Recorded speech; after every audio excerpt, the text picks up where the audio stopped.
فما لكم في المنافقين فئتين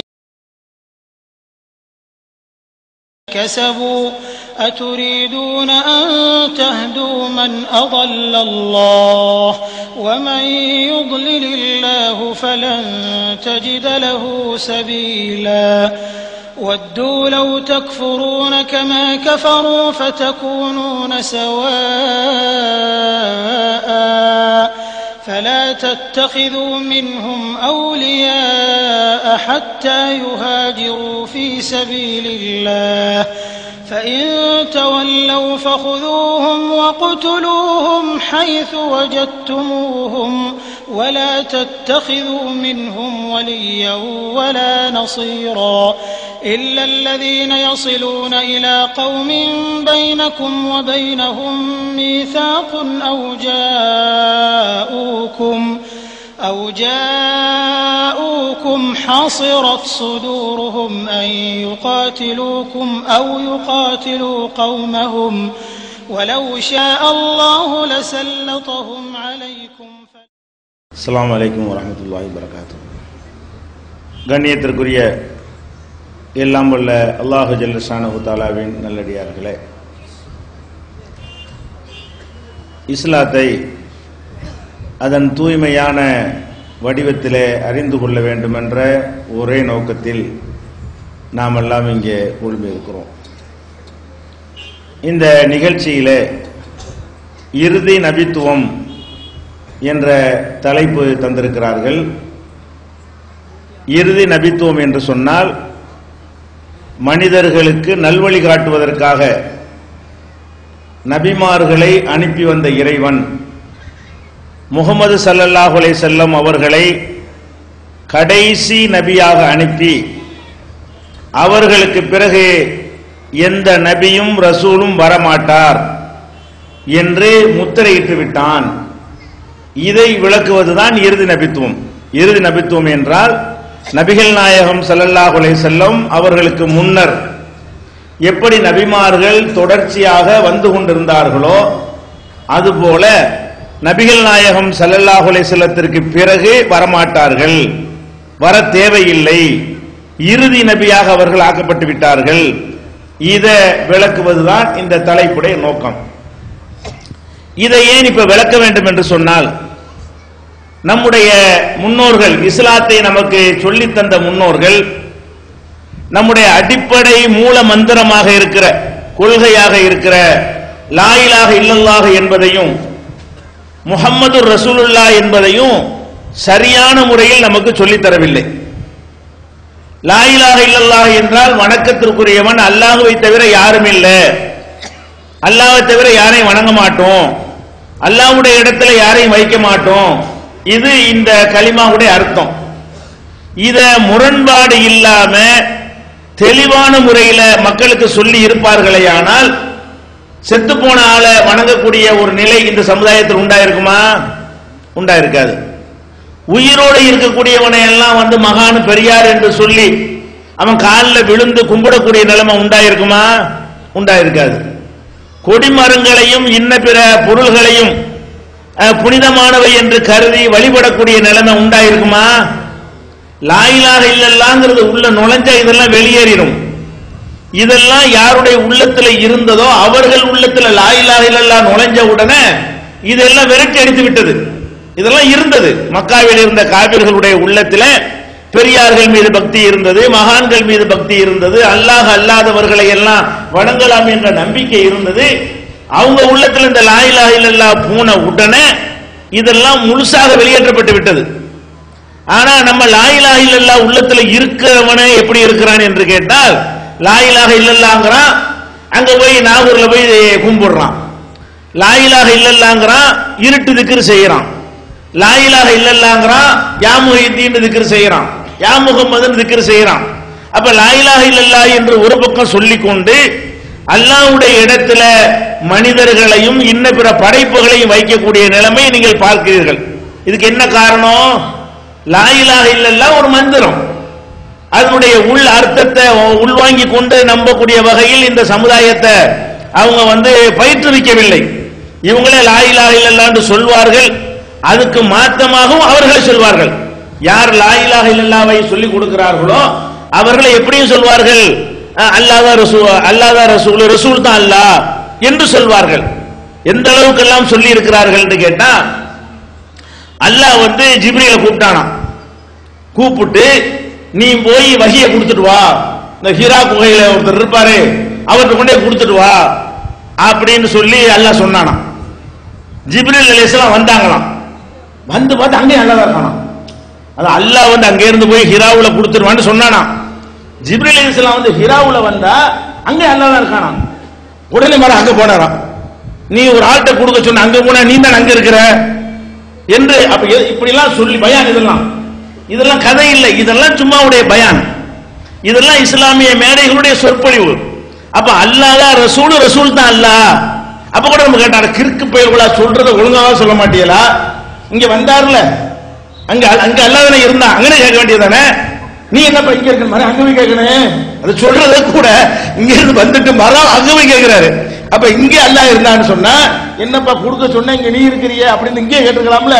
இன்னொரு பிரயாணத்துக்கு வேஸ்ட் பண்ணாரு, கற்பனையை ஒழுங்கா பண்ணி தொடங்கிட்டான்னு நம்ம அப்ப கேட்போம். எதுக்கு இது சொல்றேன்னு கேட்டா, இவங்க லா இலாஹ இல்லல்லாஹ்வை எந்த மாதிரி சொல்லி கொடுத்துருக்காங்க. லா இலாஹ இல்லல்லாஹ்னு சொல்லிட்டு லா இலாஹ இல்லா முஹம்மதுன்னு அர்த்தத்துல சொல்லி கொடுத்துருக்காங்க. அதே மாதிரி இந்த லா இலாஹ இல்லல்லாஹ் எப்படி சொல்லி கொடுத்தாங்க? ஜும்மா பயான்கள்ல, மீலாது விழாக்கள்ல அல்லது மொய்தீன் ஆண்டவர் கந்தூரி விழாக்கள்ல பேசுவார்கள். என்ன பேசுவாங்க? ரசூல் ஸல்லல்லாஹு அலைஹி வஸல்லம் அல்லாஹ் மேராஜுக்கு அழைச்சிட்டு போனான்.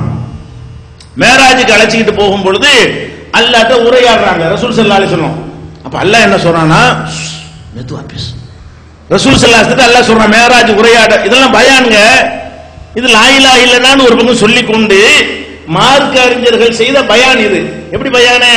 ரசூலுல்லாஹ்ட்ட அல்லாஹ் சொன்னானா மெதுவா பேசு. ஏன் மெதுவா பேசுன்னு ரசூலுல்லாஹ் கேட்டாங்களாம்.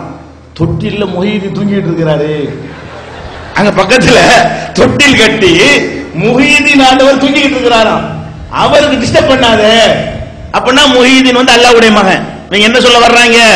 அல்லாஹ்வுக்கு பக்கத்துல தொட்டி கட்டி அல்லாஹ் ஒருத்தர் தூங்க போட்டிருக்கான்னு சொன்னா அவர் வந்து ரசூலுல்லாஹ்வோட பெரிய ஆளு, அல்லாஹ்வுடைய குமாரன். அப்ப அல்லாஹ்வுடைய லா இலாஹ இல்லல்லாஹ்ங்கிறது அல்லாஹ்வுடைய குமாரனை ஒழிக்க வந்த கொள்கை.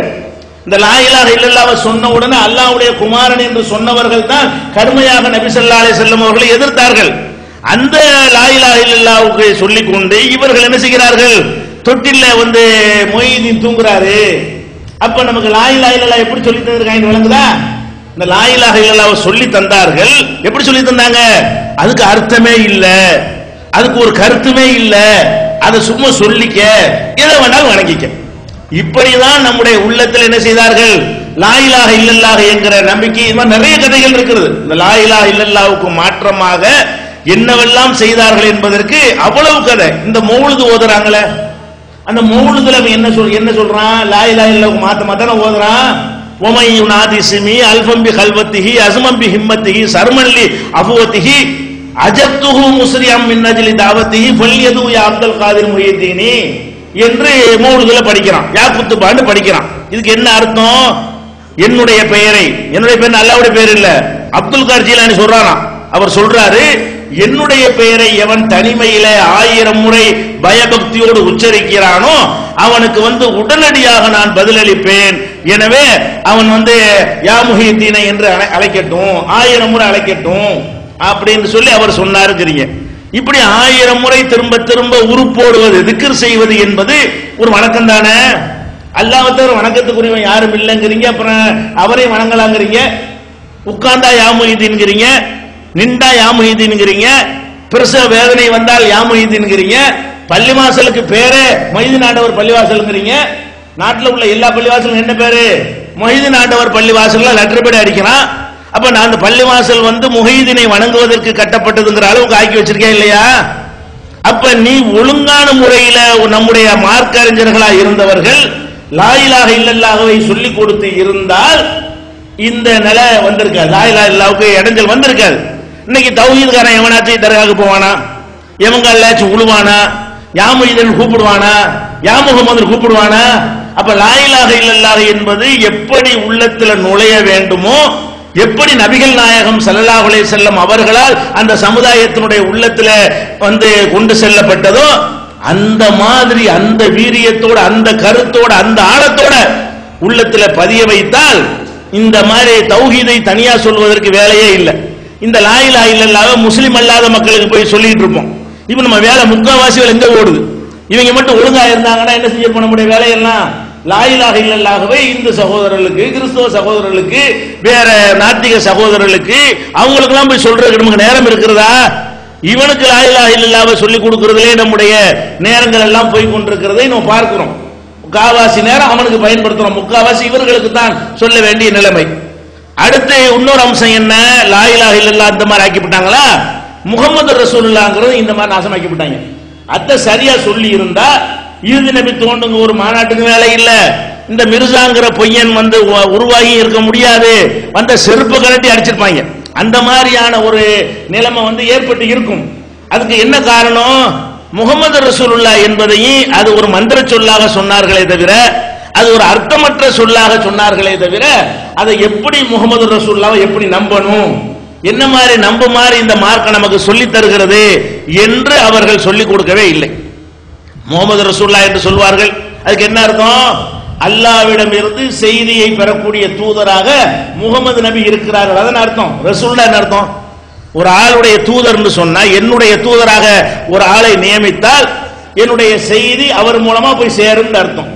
ஒரு நாடு வந்து ஒருத்தரை தூதராக அனுப்பி வைத்தார்களே, ஆனால் அந்த நாட்டின் மூலமாக சொல்லப்படுகிற செய்தி எல்லாம் அந்த தூதர் மூலமாக அடுத்த நாடுகளுக்கு என்ன செய்யும்? போய் சேரும். அப்ப முகமது அவர்களை தான் நம்ம அல்லாஹ்வுடைய தூதர்ங்கிறவர். யாரையும் அல்லாஹ்வுடைய தூதர்னு சொல்ல மாட்டேங்கிறோம். எனக்கு தூதர் இருக்கலாம், உங்களுக்கு தூதர் இருக்கலாம், ஒரு நாட்டுக்கு தூதர் இருக்கலாம், ஒரு மாநிலத்துக்கு தூதர் இருக்கலாம், ஒரு நிறுவனத்துக்கு தூதர் இருக்கலாம். அல்லாஹ்வுக்கு தூதர் என்று நம்ம யாரை நம்புறோம்? முகமது ஸல்லல்லாஹு அலைஹி வஸல்லத்தை நம்புறதுக்கு என்ன அர்த்தம்? அல்லாஹ் நமக்கு எதையாவது சொல்வதா இருந்தால் அவர் வழியாத்தான் சொல்லுவான். அல்லது அவர் என்னவெல்லாம் நமக்கு அல்லாஹ்வுடைய செய்தி என்று சொன்னாரோ அது அவருடைய செய்தி இல்ல, அங்கிருந்து வாங்கி நமக்கு தந்த செய்தி. இதான முகமது ரசூலுல்லாஹ்வுக்கு அர்த்தம். முகமது அல்லாஹ்வுடைய தூதர்ங்கிறது மந்திரம் அல்லது, அது ஒரு அர்த்தம் இருக்கு, அதுக்கு ஒரு கருத்து இருக்கிறது. அந்த கருத்தை நம்ம நம்ப வேண்டி இருக்கிறது. அது என்ன கருத்து? முகமது ஸல்லல்லாஹு அலைஹி வஸல்லம் அவர்கள் அல்லாஹ்வுடைய தூதர், அல்லாஹ்விடம் இருந்து செய்தி அவங்களுக்கு வரும், இதான அடிப்படை. இத சொல்லிக் கொண்டே இவர்கள் யாருக்கெல்லாம் வஹி வருது என்று நம்பினார்கள், யாருக்கெல்லாம் அல்லாஹ்விடம் இருந்து செய்தி வருவதாக இவர்கள் சொன்னார்கள். அதனாலதான் அங்கெல்லாம் வரும்போது எனக்கே வரக்கூடாதுன்னு கேட்கறான். எதனால இந்த பொய் நபி எல்லாம் உண்டாகுறான்? நீ அதுக்கு முன்னாடியே இந்த லா இலாஹ இல்லல்லாஹ்வை நாசமாக்குன மாதிரி முகமது ரசூலுல்லாஹ்வை நாசமாக்கி வைத்திருக்கிற காரணத்தினால், அதனுடைய வீரியத்தோடு முழு அர்த்தத்தோடு முழு கருத்தோடு மக்களுக்கு சொல்லாத காரணத்தினால், லா இலாஹ இல்லல்லாஹ் சொல்லிக்கொண்டே தர்காவுக்கு போன மாதிரி முகமது ரசூலுல்லாஹ் சொல்லிக்கொண்டே என்ன பண்றான்? அவன் வந்து முகமது ஸல்லல்லாஹு அலைஹி வஸல்லம் உடைய இடத்தில் மற்றவர்களை வைக்கக்கூடியவனாக உருவாகுறான். எப்படி எல்லாம் செய்யறான்? இன்றைக்கு இந்திய உலகம் பூரா எடுத்துக்கொண்டீர்களே, ஆனால் ஒரு 10% மக்களை கழித்து பார்த்தால், ஷியாக்களை கழிச்சிட்டு 10% மக்களை கழிச்சு பார்த்தீர்களே, ஆனால் 90% பேர் என்ன பண்றான்னு கேட்டா ஷாஃபி ஹனபி மாலிகி ஹம்பலியில் இருக்கணுங்கிறான். இதான் உலகம் பூரா உள்ள மக்களுடைய நிலைமை. அவனுக்கு ஷாஃபி ஹனபி என்னன்னு தெரியாது, தெரியுதோ தெரியலையோ, இந்த மார்க்க அறிஞர்கள் அப்படி அவனுடைய உள்ளத்துல விதைத்து விட்ட காரணத்தினால், நீங்க யார்? நாங்க ஷாஃபி. அப்படின்னா என்னடா கூட அவனுக்கு தெரியாது ஷாஃபிமா. நீ யாரா? ஹனபி. அப்படின்னா என்ன? நான் ஹனபி தான். எப்படிதான் எங்க பாப்பா சொன்னாரு, அப்படிதான் எங்க அம்மா சொன்னாங்க தவிர ஹனபினால அவனுக்கு என்னன்னு தெரியாது, ஷாஃபினால என்னன்னு தெரியாது. இப்படி சொல்லிக் கொள்ளக்கூடியவனை நீங்க அதிகமா உண்டாக்கி இருக்கீங்க. இதுக்கு என்ன அர்த்தம்? நீ தொழுவதா இருந்தால் இந்த ஹனபி எப்படி சொன்னாரோ அப்படிதான் நீ தொழு. அதுக்கு அர்த்தம். ஒரு ஆள் ஹனபி என்று தன்னை சொல்லிக் கொண்டா அதுக்கு என்ன அர்த்தம்? ஹனபின்னு ஒருத்தர் இருக்காருல்லப்பா, அபு ஹனிபா, அவர் எப்படி தொழுதா அப்படித்தானே தொழுகணும். அவர் எப்படி நோன்பு வைக்க சொன்னார் அப்படி நோன்பு வைக்கணும். அவர் எப்படி ஹஜ் செய்ய சொன்னார் அப்படிதான் ஹஜ் செய்யணும். அப்ப எல்லாமே அவர் சொல்லப்படியே நடக்கணும். உன் பேர்லயே நீ ஹனபின்னு உன்னை சொல்லிக் கொள்ளணும். நாங்க ஹனபி மதுஹபுக்காரர்கள் என்று உனக்கு என்ன செய்யணும்? பெயர் சுட்டிக் கொள்ளணும். ஷாஃபினா ஷாஃபி என்று சொன்னார் அப்படிதான் நான் தொழுவேன், அப்படிதான் நோன்பு வைப்பேன், அவர் சொன்னபடிதான் ஹஜ் செய்வேன், அவர் சொன்னபடிதான் ஜக்காத்து கொடுப்பேன், அவர் சொன்னபடிதான் அதுக்கு தஸ்பீஹ் மற்ற போக்குவரத்து எல்லாமே செய்து கொள்வேன் அப்படின்னு அர்த்தம். அப்ப இது வந்து முகமது ரசூலுல்லாஹ்வுக்கு மாற்றம் இல்லையா? முகமது அல்லாஹ்வுடைய தூதர்ங்கிறீங்க, செய்தி அவருக்கு தான் வருங்கிறீங்க. எவருக்கு செய்தி வருமோ அவருக்கு சொன்னபடி சொல்ல வேண்டியதானே? முகமது தானே அல்லாஹ்வுடைய ரசூலு, அவருக்கு தானே அல்லாஹ்ட்ட இருந்து செய்தி வரும். அல்லாஹ்ட்ட இருந்து யாருக்கு செய்தி வருகிறதோ அந்த முகமது ஸல்லல்லாஹு அலைஹி வஸல்லம் தொழுதபடி தான் நான் தொழுவேன் இப்படி இந்த உலமா சொல்லி கொடுத்து இருந்தா இந்த பொய்யன் வந்துட்டு நானும் ஒரு நபின்னு இருப்பானா? இந்த மிர்சாண்டு ஒரு கிறுக்கன் வந்து நபின்னு சொன்னாங்க. எப்படிலாம் கிறுக்கங்கிறது ஆதாரம் சொல்றேன், முதல்ல அந்த அடிப்படைக்கு சொல்றேன். இது மேல போய் ஒரு கிறுக்கு பையில பிடிச்சி நபி நம்புனாங்கல, அதுக்கு நீ பாதை அமைச்சு கொடுத்தியா இல்லையா? நீ அல்லாஹ் ரசூலை விட்டு மக்களை விலக்கி ரசூலுல்லாஹ்வுடைய இடத்துல அபு ஹனீஃபா கொண்டு வைக்கிற, ரசூலுல்லாஹ்வுடைய இடத்துல சாபி இடத்துல கூட இல்ல மேல. எந்த அளவுக்கு என்று கேட்டால், நாங்கள்லாம் அந்த உலமாக்கள் சபையில நான்லாம் இப்ப வந்து ஒரு பொறுப்புல இருந்தேன். உலமாக்கள் சபைன்னு வைத்திருந்தார்கள். அதுல செக்ரட்டரியாவோ துணை செக்ரட்டரியாவோ அந்த காலத்துல எந்த பொறுப்பு ஞாபகம் இல்ல, ஏதோ ஒரு பொறுப்புல நான் வந்து இருந்தேன் தஞ்சை மாவட்டத்துல. அப்ப நம்ம என்ன கேட்போம், இந்த மாதிரி மதுகப்பு இந்த மாதிரிலாம் இருக்குங்க, எப்படிங்க இது எல்லாரும் அப்படிலாம் கேட்டோம்னு சொன்னா, இது இப்படி நரகத்துக்கு போயிருவோமே, போனா போயிட்டு போறோம், அபு ஹனீஃபா பின்பற்றி நரகம் தான் கிடைக்கும்னா கிடைச்சிட்டு போகுது இப்படின்னு யார் உலமா சொல்றாங்க? எங்களுக்கு பாடம் சொல்லி தந்த உஸ்தாதுமார்கள் இந்த மாதிரி எங்கள்கிட்ட பேசிய காட்சியெல்லாம் எங்களுக்கு மனசுல அப்படி பதிந்திருக்கிறது. அப்ப இவங்க உள்ளத்துல எந்த அளவில் வைத்திருக்கிறார்கள் என்றால், அல்லாஹ்வுடைய ரசூலுக்கு மேல அபு ஹனீஃபா, அல்லாஹ்வுடைய ரசூலுக்கு மேல ஷாபி, அல்லாஹ்வுடைய ரசூலுக்கு மேல மாலிகி, அல்லாஹ்வுடைய ரசூலுக்கு மேல ஹம்பலி. அவங்க என்ன சொன்னாங்க அதுதான் எங்களுடைய வணக்கம், அதுதான் எங்களுடைய இபாதத்துன்னா, அப்ப இவங்களுக்குலாம் வஹி வருமா?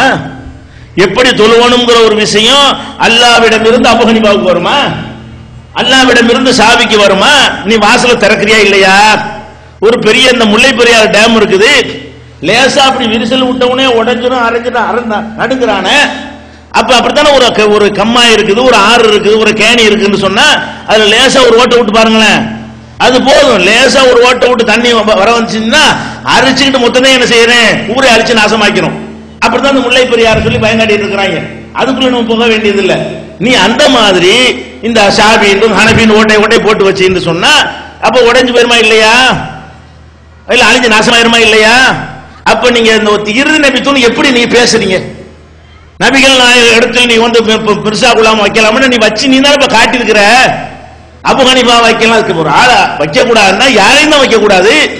நம்ம என்ன செய்யணும், ஒரு புரிஞ்சு கொள்வதற்காக சொல்றேன், ஒரு தப்பான வழியில போகக்கூடாது, ஒரு ஒரு விபச்சாரம் செய்யக்கூடாதுன்னு வைங்களேன். இருந்தாலும் எங்க மாமங்களோட தானே பண்ணேன் அப்படி சொல்ல முடியுமா? பண்ணக்கூடாது, யாரோடையும் தான் பண்ணக்கூடாது, சாலிகான ஆள்கிட்ட தானே போய் பண்ணேன் அப்படி சொல்ல முடியுமா? விபச்சாரம் பண்ணக்கூடாதுன்னா பண்ணக்கூடாது. நான் ஏன்டா சாராயம் குடிச்சேன், நான் அப்துல் கார் கடையில குடிச்சேன், ராமசாகரில் குடிச்சேன் அப்படி சொல்ல முடியுமா? சாராயம் குடிக்க கூடாதுன்னா நீ அப்துல் கார் கடையிலே குடிக்க கூடாது, ராமசாமி கடையிலே குடிக்க கூடாது. அல்லாஹ்வுடைய ரசூல் இடத்துல வைக்க கூடாதுன்னா இந்த பொய்யனையும் தான் வைக்க கூடாது, அபு ஹனீஃபாவையும் தான் வைக்க கூடாது. யாரை வச்சாலும் அல்லாஹ்வுக்கு பிடிக்காது. அல்லாஹ்வுடைய ரசூல் இடத்துல கொண்டு போய் அபு ஹனீஃபா நாங்க வைக்கணும், நீ பொய்யனை கொண்டு வைக்கலாமான்னா நீ ஏன்டா அபு ஹனீஃபா வச்ச? நீ எதுக்கு அந்த மாதிரி இந்த மக்களை உண்டாக்குன? நீ ஷாபி தான், நீ ஹனபி தான் இதுக்கு உண்டாக்குன, நீ வந்து முஸ்லீம் தான் நீ உண்டாக்குனியா? அல்லாஹ்வுடைய ரசூலை தான் பின்பற்றணும் உண்டாக்கி இருந்தியா? அது மாதிரி ஒரு சமூகம் உருவாகி இருந்தால் அந்த சமூகத்துக்குள்ள நபிகள் நாயகம் ஸல்லல்லாஹு அலைஹி வஸல்லம் பிறகு ஒருத்தர் நபின்னா ஒத்துக்கொள்வானா? ஒருத்தன் ஒத்துக்கொள்வானா? அந்த கருத்து எடுபடுமா? யாராவது ஏற்றுக்கொள்வானா? அப்ப இவர்கள் இந்த லா இலாஹ இல்லல்லாஹ்வுல வந்து எப்படி ஓட்டை விட்டார்களோ, மக்களுக்கு சரியாக சொல்லவில்லையோ, அந்த மாதிரி முகமது ரசூலுல்லாஹ்வையும் அறகுறையா சொல்லி அதுக்கு எதிராக சொல்லி இந்த சமுதாயத்தை உருவாக்குனதுனால தான் இவன் உண்டான காட்சியெல்லாம் பார்க்கிறோம். அதே மாதிரி இது ஒரு பக்கமாச்சா, இந்த 4 இமாம்ங்கிற ஒரு விஷயம், இமாம்களுக்கெல்லாம் இது வருது. அதே மாதிரி இவன் யாரையெல்லாம் மகான் சொல்லிக்கிட்டானோ அந்த மகான்கள் கதையெல்லாம் எடுத்து பார்த்தீங்கன்னா அல்லாஹ்ட்ட இருந்து அவருக்கு வந்து அப்படி ஒரு டைரக்ட் கனெக்ஷன் வரும். அப்படி காட்டுவாங்க. இந்த மகான் அவுலியா பெரியாருங்கிறாங்களே, இந்த பெரியார்கள்லாம் என்ன செய்வாங்கன்னா ரகசிய ஞானம்னு ஒன்று இருக்கிறது. நம்ம படிக்கிறது சாதாரண மக்களுக்கு உள்ளதான், இந்த குர்ஆன் இந்த ஹதீஸ் புஸ்தகத்தை எல்லாம் படிச்சு அறிந்து கொள்றோமே, இதெல்லாம் சாதாரண உங்களுக்கு உரியது. நீங்கள் தவம் செய்தீர்களேயானால், ஷேகுமார்ட்ட முரீது வாங்கினீர்களேயானால், அப்ப என்னவாக உங்களுக்கு அல்லாஹ்ட்ட இருந்து நேரடி கனெக்ஷன் அந்த பெரியார்களுக்கு வந்துவிடும். அல்லாஹ் சொல்லக்கூடிய செய்தியெல்லாம் அப்படி நேர ஒரு உள்ளத்துல போடுவான். அதனால அவர் என்ன சொன்னாலும் நீங்க கேட்டு நடக்க வேண்டும். ஒரு ஷேகுண்டு ஒருத்தனை ஏற்றுக்கொண்டு எந்த அளவுக்கு சொல்லுகிறார்கள் என்றால், ஒருவரை ஷேகாக, அதாவது ஷேகுன்னா குருவாக நீங்கள் ஏற்றுக்கொண்டீர்களேயானால் அவரிடத்தில் ஒரு பொணத்தை ஜனாசாவை குளிப்பாட்டுவான்ல, குளிப்பாட்டுபவன் கையில் ஜனாசா எப்படி இருக்குமோ அப்படி நீங்கள் மாறிவிட வேண்டும். இப்ப ஜனாசாவை ஒருத்தர் குளிப்பாட்டுறாரு, இந்த பக்கம் அழுக்கா இருக்குன்னு ஜனாசா சொல்லுமா? இன்னும் கொஞ்சம் தண்ணியை கூட ஊத்துன்னு சொல்லுமா? ஜனாசா இப்படி போறதுனால இப்படி ஆடையை ஊத்தாலும் சும்மா இருக்கு, ஆடையை உடுத்தினாலும் சும்மா தான் இருக்கு, சோப்பு போட்டாலும் சும்மா தான் இருக்கு, சோப்பு போடாம கள்ளத்தனமா கழுவுனாலும் காசு வாங்கிட்டு அரைகுறையா கழுவுனாலும் சும்மா தான் இருக்கு. அதுக்கு ஏதாவது தெரியுமா? அப்ப ஜனாசா எப்படி என்ன மாதிரி செஞ்சாலும் பேசாம இருக்கிறதோ அந்த மாதிரி ஒரு செய்கிடத்துல நீ போய் தீட்சை வாங்கிட்டேன்னு சொன்னா அப்படி இருக்கணும், போன மாதிரி இருக்கணும். அப்படின்னா என்ன அர்த்தம்? மார்க்கத்துல ஹராமானதை செய்யணும் அவர் சொல்லுவாரு, செய்யணும். அது இந்த சாதாரண சரியத்துல தான் ஹராம். இது சாதாரண சரியத்தான். இது குர்ஆன்ல உள்ளதும் நபிகள் நாயகம் சொன்னது அது சாதாரண சரியத்தான். அது சாதாரண சரியத்துல உள்ள ஒரு விஷயம். போய் விபச்சாரம் பண்ண போன்னு சொன்னா கூட நீ செய்யணும், செய்க சொன்னா செய்யணும். ஏன்? அவர் சொல்லவில்லை, அவர் அங்கிருந்து வாங்கி சொல்கிறாராம். எப்படி கதை? நமக்கு வாங்கி சொல்ல ஒருத்தர் ரசூலுல்லாஹ் நம்ம நம்புறோம். இந்த ஷேகு முரீதின் ஏமாத்துற எல்லா அயோக்கியனும் தரிகான்னு சொல்லக்கூடிய அவ்வளவு அயோக்கியர்களும் என்ன சொல்றாங்கன்னு கேட்டா, இந்த தரிகாவுடைய ஷேகுமார்கள் அல்லாஹ்விடத்திலிருந்து செய்திகளை பெற்று அதை மக்களுக்கு சொல்கிறார்கள் என்று நம்புகிறார்கள். அதனால எந்த அளவுக்கு கேட்டா இப்படியே எழுதி வச்சுக்கிறாங்க. ஷேகு முரீது புத்தகத்தை எடுத்து பாத்தீங்கன்னா அவங்களுடைய முரீதுக்கு ஆர்வம் மூட்டி எழுதப்பட்ட புத்தகங்களில் உள்ள ஒரு கதை. இது என்ன கதை? அந்த கதையின் மூலமாக மூளை செலவு செய்யறான். எப்படி? ஒரு ஷேகு என்ன முரீதை கூப்பிட்டு, நீ போய் இந்த வீட்டுல ஒரு விபச்சாரி இருக்கிறான், அங்க போய் விபச்சாரம் பண்ணிட்டு வாண்டாராம். இவன் என்ன பண்ணானா, என்னடா இது விபச்சாரம் பண்றது மார்க்கத்துல கூடாது, ஷேகு சொல்றாரு அப்படி என்ன செஞ்சானா, சரி ஷேகு சொல்ல மீறக்கூடாது, ஷேகு அவரா சொல்றாரு, அல்லிருந்து வாங்கி தானே சொல்றாரு, அதுல ஏதோ ஒரு அர்த்தம் இருக்கும் அப்படின்னு சொல்லிட்டு அவன் வந்து அங்க போனானா. எங்க போனானா? எந்த வீட்டுக்கு போய் விபச்சாரம் பண்ண சொன்னாரோ அந்த வீட்டுக்கு போனானா. போனா 10 வருஷத்துக்கு முந்தைய இவனை விட்டு ஓடி போன இவன் பொண்டாட்டி அங்க இருக்கிறான். உடனே சந்தோஷப்பட்டு, ஆஹா நம்ம மனைவியோட சேர்ந்துட்டோமே, இதுக்குள்ள செய்க சொல்லி இருக்கிறாங்க அப்படி இப்படி எழுதிக்கிறாங்க. பார்த்தீர்களா, ஷேகுமார்கள் சொல்வது பார்க்கும் பொழுது ஒரு தப்பு மாதிரி தெரியும், ஆனால் உள்ள விஷயங்கள் வேற இருக்கும், உங்களுக்கு விளங்காது, அது கடைசியில தான் தெரிய வரும். இப்படி எழுதி அதனால ஷேகிட்ட முரீது வாங்கன்னு சொல்றான். எவ்வளவு கேனப்பையில இருக்குன்னு பாத்தீங்களா? 10 வருஷம் உழைப்பு விசார தொழில் பண்றா, அவன் இவனுக்கு கிடைச்சது நல்லதா? அது கற்பனை தான் பண்றாங்க, ஒழுங்கா பண்ண மாட்டீங்களா? 10 வருஷம் இவனை விட்டு ஓடி போன ஒருத்திய, 10 வருஷமா பல பேர்கிட்ட விசார தொழில் பண்ணிட்டு இருக்கிற ஒருத்திய கண்டுபிடிச்சு செய்து கொடுத்தாருன்னா இவனோட ஒரு மானம் கட்ட இருப்பானா? இந்த மாதிரி இருன்றாங்க நம்மள. அப்ப நான் என்ன கேட்கிறேன், இது வந்து ஏன் இப்படி, இதுக்கு என்ன பில்டப் எப்படி கொடுக்குறாங்கன்னு கேட்டா, இது ஏன் தெரியுமா? ஷேகு ஒன்னு சொன்னார்னா நீங்க குர்ஆனை படிச்சுக்கிட்டு இருப்பீங்க, அவ்வளவுதான் உங்களுக்கு தெரியும். ஹதீஸை படிச்சுட்டு நம்ம சொல்லுவீங்க, அதான் உங்களுக்கு தெரியும். ஷேகு அங்க இருந்து வரும், வந்துகிட்டே இருக்கு செய்தி, கொள்ள வேண்டியதான், அடினா அடிக்க வேண்டியதான், சாராய குடினா குடிக்க வேண்டியதான். அது என்னது? அது அல்லாஹ்வுடைய கட்டளை. அட கூறு கட்டவன இந்த மிர்சா குலாம் காதியானிக்கு இதுக்கு என்னடா வித்தியாசம்? அந்த அப்படிதான் நீ சொல்ற, அல்லாஹ்விட்ட செய்தி அவனா தானே சொன்னா, அவன் சொன்னா உனக்கு கோபம் வருது. இறுதி நபி காப்பாத்த கிளம்பிட்டாங்களாம். ஏண்டா வாசல வகுத்து கொடுத்தது நீ, இந்த மாதிரி சிந்தனை விதைச்சது நீ, இதையெல்லாம் பார்த்து ஐடியா பண்ணி தானே அவன் செஞ்சான். இந்த கூட்டத்தினால கூறு கட்ட கூட்டம் ஆக்கி வச்சிருக்கிறாங்க, இவங்க நல்லா ஏமாத்தலாம், கண்ட கிறுக்கு பயல்களுக்கெல்லாம் அல்லா பேசி இருக்கிறாங்க போது நம்மளும் விட்டு அடிச்சு பார்ப்போமே, ஒர்க் அவுட் ஆகும் நினைச்சானா இல்லையா? இந்த நினைப்பு வந்தது காரணம் நீனா அவனா? இந்த மாதிரியான ஒரு சிந்தனை இதை பார்த்தா வருமா வராதா? ஓ ஷேகு சாதாரண ஷேகிட்ட பேசினா அப்ப அல்லாட்ட இருந்து வகி வரும்னா அப்ப ரசூல்லா கூட வகி முடியலன்னு தானே அர்த்தம். அல்லாட்ட இருந்து ஷேகுமார்களுக்கு செய்தி வரும் என்றால் வகி உண்ண முடியல, வந்துகிட்டே இருக்கும்.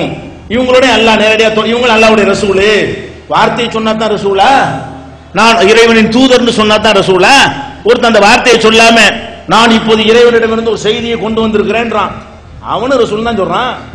நானா என்ன செய்யணும் உங்கள்கிட்ட சொல்றேன், நான் இப்போது இறைவனிடமிருந்து ஒரு செய்தியை பெற்று உங்களுக்கு சொல்ல போகிறேன் அப்படின்னு சொல்லி ஒரு செய்தியை நான் சொன்னா இதுக்கு என்ன அர்த்தம்? என்னை ரசூல்னு சொன்னதான் அர்த்தம். ரசூலுங்கிற வார்த்தையை தான் நான் யூஸ் பண்ணலையே தவிர அது அல்லாஹ்வுடைய தூதர் செய்யற வேலையை தான் நான் செய்யறேன். அப்ப நீங்க வந்து இதை எப்படி ஏத்துக்கிறீங்க? இது எப்படி நீங்க சகிச்சு கொள்ள முடியும்? சகித்துக் கொண்டீர்கள், சகித்துக் கொள்ளக்கூடிய வகையில் உங்களை உருவாக்கினார்கள். அப்ப இந்த மதுஹப் என்கிற வாசலை நீ அடைச்சு விட்டு இருந்தா இந்த உண்டாகி இருக்க மாட்டான். அந்த தரிகாங்கிற வாசல் நீ அடைச்சு வச்சிருந்தேன்னு சொன்னா நபி வருவான்னு எப்படி சொல்லுவான்? அட்டை சும்மா அல்லாட்டு இருந்து இந்த மாதிரி ஞானமே வராதுங்கிறாங்க, இங்க போயிட்டு நபின்னா பின்னி எடுத்துருவாங்க என்கிற ஒரு பயமாவது இருக்குமா இல்லையா? அந்த பயம் இல்லாம தைரியமா நானும் அல்லாஹ்வுடைய தூதர் தான் என்று ஒருத்தன் சொல்கிறான் என்று சொன்னால் நீங்கள் அந்த வாசலை திறந்து வைத்தீர்களா இல்லையா? அப்ப இந்த மாதிரி ஷேகுமார்கள், இன்னும் சொல்ல போனால் இந்த வாசலை திறந்து வைத்த கிறுக்கன்களை எல்லாம் நீங்கள் மகான்கள் ஞானிகள் என்று சொன்னீர்கள். இந்த மாதிரி சொன்னவன்லாம் யாரு? இந்த யாரெல்லாம் வந்து அல்லாஹ்ட்ட இருந்து ஷேகுமார்கள் வருவார்கள், பேசுவார்கள், அல்லாஹ்ட்ட இருந்து செய்தி வரும், மெஞ்ஞானம்னு ஒன்று இருக்கிறது, நீ சாதாரண ஞானம், ஷரியத்து, தரிக்கத்து, ஹக்கீகத்து, மாரிஃபத்து 4 இருக்கிறது, நீங்க எல்லாம் ஷரியத்துல உள்ளவர்கள், ஒரு படி மேல போனா ஹக்கீகத்துக்கு போகலாம், அதுக்கு போனா மாரிஃபத்துக்கு போகலாம், இப்படி எல்லாம் என்ன செய்யறான், பலவிதமான படித்தரங்கள் இருக்குன்னு சொன்னானோல, அவங்களுக்கெல்லாம் என்ன பேரு, ஞானிகள், மகான்கள். அப்ப இது உதாரணத்துக்கு சொல்வதாக இருந்தால், இவங்க வந்து இந்த ஹஸ்பி ரபின்னு படிப்பார், நாவூர் அனிப்பான். ஹஸ்பி ரபி ஜல்லல்லாஹு என்ன செய்வார், ஒரு பாட்டு ஒன்று படிப்பாரா, அதுல ஒரு பாட்டு கடைசியா வரும். எப்படி வரும், அறிவு கடலாம் கஸ்ஸாலி. அந்த பாட்டை முடிக்கும் போது எப்படி படிப்பாரு, அறிவு கடலாம் கஸ்ஸாலி அடையும் நெஞ்சின் விரிவை போல். கஸ்ஸாலி இருக்கிறாரு அறிவு கடல், அவருடைய நெஞ்சி விரிஞ்ச மாதிரி எங்களுக்கு விரி வைப்பாய் இப்படி முடியும் அந்த பாட்டு. அப்ப இவங்க என்ன விளங்கி வச்சுக்கிறாங்க, இந்த உலகத்திலே கல்வி கடல் கஸ்ஸாலி அப்படிலாம் பயானம் பண்றாங்க. இந்த உலமாக்கெல்லாம் இருக்கு. மதரசாக்கள் நாங்க படிப்போம், மதரசாவுல ஒவ்வொரு ப்ரோக்ராம் முடிச்ச பிறகு, சங்கத்தை முடிச்ச பிறகு, நவ்வீரி இலாகசமா கல்பல் கரீபிகமா நவ்வர்த்த கல்பையுமா மின்னாசி கஸ்ஸாலி மதரசாவுல சொல்லித்தர பாடம். எப்படி, நவ்வீரி இலாகசமா, இந்த பூமிக்கு இறைவனே நீ ஒளியாக பிரகாசமாக்கி வைப்பாயாக, கல்பல் கரீபி இந்த சாமானியனுடைய உள்ளத்தை வந்து பிரகாசமாக்கு. எந்த மாதிரி பிரகாசமாக்கணும், கமா நவ்வர்த்த கல்பை இமாமின் நாசி. இமாமுன் நாஸ் அல்லாஹ் வந்து இப்ராஹிம் நபிக்கு சொல்றான், அந்த பட்டத்தை கொடுக்குறான் இவன். இமாமுன் நாஸ் மனித குலத்தின் இமாம் இருக்கிறாரு கஸ்ஸாலி, அவர் உள்ளத்தை எப்படி விரிவாக ஆக்கினாயோ அந்த மாதிரி எங்க உள்ளத்தை விரிவாக்கின்னு கேள்வி கத்து கொடுக்குறாங்க ஆலிம் சாக்களுக்கெல்லாம். இதை உட்கார்ந்து மதரசாவுல வந்து ஒவ்வொரு நாளும் 10 தடவை குறையாம அவ்வளவு பேரும் படிச்சுக்கிட்டு இருக்கிறான். ஒவ்வொரு நாள் சோறு திங்கும் போதும், சோறு தின்னு முடிச்ச உடனே, சபையை கூடும் போதும், சபையை கலைக்கும் போது இந்த பாட்டை படிச்சுட்டு தான் கலைக்குவோம். நாங்கெல்லாம் ஓதுற இப்ப இருக்கா இல்லன்னு தெரியல, நாங்கெல்லாம் ஓதக்கூடிய காலத்தில் இந்த நவீனாக சமாங்கிறது அவ்வளவு ரொம்ப சூப்பரா ஃபேமஸான ஒரு பாட்டு அது. அப்ப இந்த மாதிரி நீ சொல்லி கொடுக்குறிய, அவர் தானப்ப இதெல்லாம் வித்த ஊண்டுனாரு. அதான் கல்புக்குள்ள அல்லாஹ் வந்து இறங்குவான், பேசுவான், அல்லாஹ்ட்ட இருந்து நேரடி ஞானம் வரும். இது சாதாரண இல்மு, அது பெரிய இல்மு, அது ரகசிய ஞானம், இது மெஞ்ஞானம். இந்த கிறுக்குத்தனத்தை எல்லாம் அரங்கேற்றின ஒரே ஆள் யாரு, கஸ்ஸாலி. அவர் யார் இவங்க பார்வையில், இந்த உலமாக்கள் பார்வையில் பெரிய மகான். அப்ப அவர் மகான்டா இவனைய மகாங்க மாட்டேங்கிறீங்க. நீ தரப்ப சொல்லியிருக்க, அவர் தான் சொன்னார், கஸ்ஸாலி தான் சொன்னாரு. நீ வந்து எப்படி எந்த அளவுக்கு சொல்றாரு, இதெல்லாம் வந்து உடம்புக்குரிய கல்வியாம். எது இந்த குர்ஆன் ஹதீஸ்லாம் இருக்குது, அது இல்முல் அபுதான், பதனுக்கு உரிய உடம்புக்குரிய கல்வி. இன்னொன்னு இல்முல் அர்வாஹ்னு ஒன்னு இருக்குது, ரூஹுக்குரிய கல்வி. அது எப்படி வரும், ஒரு ஞானிட்ட போய் நம்ம வந்து பையத்தை எடுத்தால் அது கிடைக்கும்.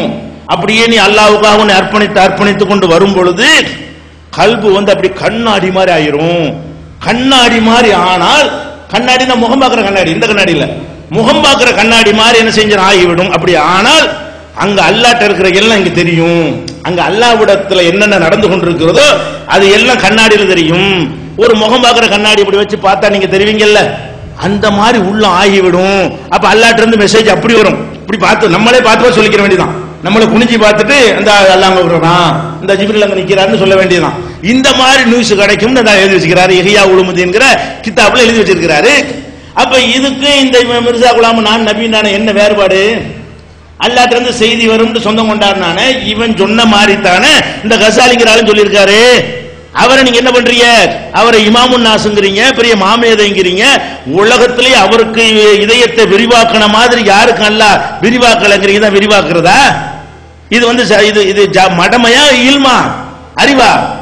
அப்ப இவங்களை வந்து நீங்கள் பாராட்டி கொண்டிருக்கும் பொழுது அவன் என்ன காட்டுறான், இந்த கஸ்ஸாலி புத்தகத்தை எல்லாம் எடுத்துக்கொண்டாந்து காட்டுறான். பார்த்தீர்களா கஸ்ஸாலி என்ன சொல்லி இருக்கிறார், இவர்கள் மதிக்கக்கூடிய உங்க, அதாவது நம்ம கையை கொண்டு நம்ம கண்ணை குத்துறன்னு சொல்லுவோம்ல, கண்ணை குத்துறான் அவன் கையை கொண்டு குத்துற அது ஒரு வகை. நம்ம கையை கொண்டு நம்ம கண்ணை குத்துனா அவன் அந்த மாதிரி என்ன செய்யறான், உங்க கையை வச்சுக்கிட்டு உங்க கண்ணை குத்துறான், எங்க கையை வச்சுக்கிட்டு எங்க கண்ணை குத்த இயலாது. தௌஹீத் ஜமாத்துக்கார கையை பிடிங்க செய்ய முடியாது, கண்ணை குத்த இயலாது. இங்க பாயிண்ட்லாம் நம்ம தெளிவா இருக்கு, குர்ஆன் ஹதீஸ் மட்டும்தான். இங்க நீ வச்சுக்கிற குப்பையை எடுத்துக்கிட்டு என்ன செய்யறான், அவன் உன்கிட்ட கேட்கறான் கேள்வி. நீ தானே கஸ்ஸாலி, நீ தானே பெரிய ஞானி என்று சொன்ன, நீ தானே அவருக்கு மாதிரி உள்ளத்தை விரிக்க சொல்லி கேட்ட, அவர் என்ன சொல்லியிருக்காரு தெரியுமா அப்படின்னு போட்டா நீ திருதுன்னு முடிக்க தானே செய்வ. நீ திருதுன்னு முடிக்க போய் தான் அங்க போய் 4 பேர் சேர்ந்தா உனக்கு ரிப்ளை சொல்ல முடியாது. இந்த மாதிரி கேள்வி கேட்டானா உனக்கு எப்படி ரிப்ளை சொல்லுவ? அப்ப ரிப்ளை சொல்ல முடியாம போகும் பொழுது இதனாலதான் நாங்க எல்லாம் சேர்ந்தது நடத்தல. இறுதி நபித்துவம்னா நீ தானே இப்ப காரண கர்த்தாவா இருந்துகிட்டு அம்புடுங்க, நீ வந்து கண்டிச்சு வந்தா எப்படி உன்னோட சேர்ந்துக்கிட்டு உனக்கு அந்த நற்பெயரை நாங்க தருவோம்? சிந்திச்சு பார்க்கணும். அப்ப அந்த கசாலி. அதே மாதிரி இப்னு அரபின்னு ஒரு இருக்கேன். இப்னு அரபின்னு சொல்லி உலகத்திலேயே மகா இந்த உம்மத்தே முகமதியாவில் தோன்றிய கெட்டவர்களில் மகா பெரிய சைத்தான் யாரு? இப்னு அரபிங்கிற சைத்தான். இவன மதரசாக்கள்ல இப்னு அரபி ரஹ்மத்துல்லாஹி அலைஹிம்பாங்க, இப்னு அரபி கத்தஸல்லாஹு சிர்ருல் அஸீஸ்ம்பாங்க. இவன் எழுதி வச்சிருக்கிறான் புஸ்தகத்துல, நுபுவத்து முடியல, நபித்துவம் முடியல, அது இருந்து கொண்டே இருக்கிறது, அது கியாமத் நாள் வரைக்கும் இருக்கும், நபி வந்துகிட்டே இருப்பாங்க. இப்படி யார் எழுதுனா? இந்த இப்னு அரபிங்கிற கிறுக்கன்னா புத்துஹாத்துங்கிற நூல்ல இன்னும் பல நூல்கள்ல எழுதுனா. ஏண்டா இப்ப வந்துகிட்டு இந்த ஷேக் அப்துல்லா ஜமாலி இப்னு அரபியை கொண்டாடுறான். இந்த சொன்னால சில பேர்களை சொல்லி, நீங்க உள்ளூர் ஆளுக்கு எனக்கு தெரியாது, அந்த உலமாக்களை போய் கேளுங்க. இப்னு அரபி ரஹ்மத்துல்லாஹி அலைஹி கத்தஸல்லாஹு சிர்ருல் அஸீஸ்ம்பாங்க. அப்ப நீ இப்னு அரபிங்கிற ஷைத்தான் வந்து நுபுவத்து முடியலன்றானே, அவனை ஏன்டா காபிருங்க மாட்டேங்கிறீங்க? நுபுவத்து இன்னும் இருக்குங்கிறானே, நபி வரலான்னு சொன்னானே, அதைத்தானே இப்ப நோட்டீஸ் அடிச்சு போட்டிருக்கிறான். இவர்களை ஏற்றுக்கொண்ட புத்தகத்தில் இருந்து காட்டியிருக்கிறோங்கிறானே, அதான் உன் கையை பிடிச்சு உன் கண்ணை குத்துறது, உன் விரல கொண்டு உன் கண்ணை குத்துறது. எல்லாம் குப்பை. நீ குப்பையெல்லாம் தப்சீர் என்று வைத்துக் கொண்டிருக்கிறாய், குப்பையெல்லாம் மார்க்க நூலாக வைத்துக் கொண்டிருக்கிறாய், குப்பையான விஷயங்களை சொன்னவனை எல்லாம் மேதாவிகள் என்று நீ வந்து மக்கள் மத்தியில் சித்தரித்துக் கொண்டிருக்கிறாய், நீ நம்பிக்கொண்டிருக்கிறாய். அப்ப வந்து இந்த மாதிரி சிந்தனை வருமா வராதா? நீ முகமது ரசூலுல்லாஹ் ஒழுங்கா சொல்லன்னு அர்த்தம். அப்ப நம்ம பார்த்தோம்னு சொன்னா இந்த மாதிரி இப்னு அரபி மாதிரியா ஆளுக்கு இந்த தப்சீர் சாவி மாதிரி குப்பைகள் எல்லாம் இவர்களுக்கு மார்க்க நூல்களாக ஆக்கப்பட்டு சொல்லிக் கொடுக்கப்படுகிறது. அதுல எல்லாம் இப்படி எழுதி வச்சிருக்கிறான், இந்த மாதிரி நச்சு கருத்தை எழுதி வச்சிருக்கிறான், வாயில வந்ததெல்லாம் மார்க்கம் உளறி வைத்திருக்கிறான். அப்ப இந்த மாதிரி சொன்னவன் இன்னும் நானே அல்லான்னு சொன்னவனே எல்லாம் மகான்ங்கிறாங்க. நானே நபின்னு சொன்னவனுக்கு இவ்வளவு கோபம் வருதுல. நானே நபின்னு ஒருத்தன் சொன்னா உனக்கு கோபம் வருது, எங்களுக்கும் கோபம் வருது, எங்களுக்கும் கோபம் வருது. கோபம் வர வேண்டிய நியாயமான விஷயம்தான். ஆனா இதுக்கு முன்னாடி பல பேர் நானே இறைவன் சொன்னானே, அப்ப அதுக்கு என்னடா சொல்றீங்க? அனல் ஹக்குன்னு சொன்னானா இல்ல? ஒருத்தன் மன்சூர் ஹல்லாஜின்னு ஒருத்தன் அனல் ஹக் நான் தான் அல்லான்னா, நான் தான் அல்லா, நான் தான் அல்லான்னு சொன்னான். அன்றைக்கு இருந்த ஆட்சியாளர்கள் அதுக்காக அவனை கொலை பண்ணாங்க, மரண தண்டனை கொடுத்தார்கள். கொடுத்து உலகமே தெளிவான தீர்ப்பு அன்னைக்கு அறிஞர்கள் கொடுத்திருக்கும் பொழுது இவன் என்ன பண்றான்? அவர் மகான் மன்சூர் ஹல்லாஜ் ரஹ்மத்துல்லாஹி அலைஹி பேரை வைக்கிறான் மன்சூர் ஹல்லாஜ்னு. சில ஆட்களுடைய பேர் என்னப்பான்னு கேட்டா மன்சூர் ஹல்லாஜ்ங்கிறாங்க. என்னப்பா மன்சூர் ஹல்லாஜ்னு வரலாற்றுல யாருக்கு அந்த ஊருக்கு இருக்குன்னு இருந்திருக்கான். மன்சூர் ஹல்லாஜ்னா யாரு? நான் தான் அல்லான்னு ஒரு கிறுக்கன்னு சொல்லியிருக்கான். அவன் பேரை இவன் சூட்டுறான்னு சொன்னா அவனுக்கு எவ்வளவு பெரிய மரியாதை வச்சிருக்கான். இப்பவாவது பேரை நாமளா சூட்டி கொள்ளுகிறோம். அப்ப அந்த அசரத் தான் வந்து பேரை சூட்டுவாரு. எப்படி தேர்ந்தெடுக்கிறாங்கன்னு பாருங்க. அசரத்தை தேர்ந்தெடுத்து மன்சூர் ஹல்லாஜ்னு உங்க பேர் வைக்க சொல்றானே, இந்த மன்சூர் ஹல்லாஜ்ங்கிறவன் யாரு?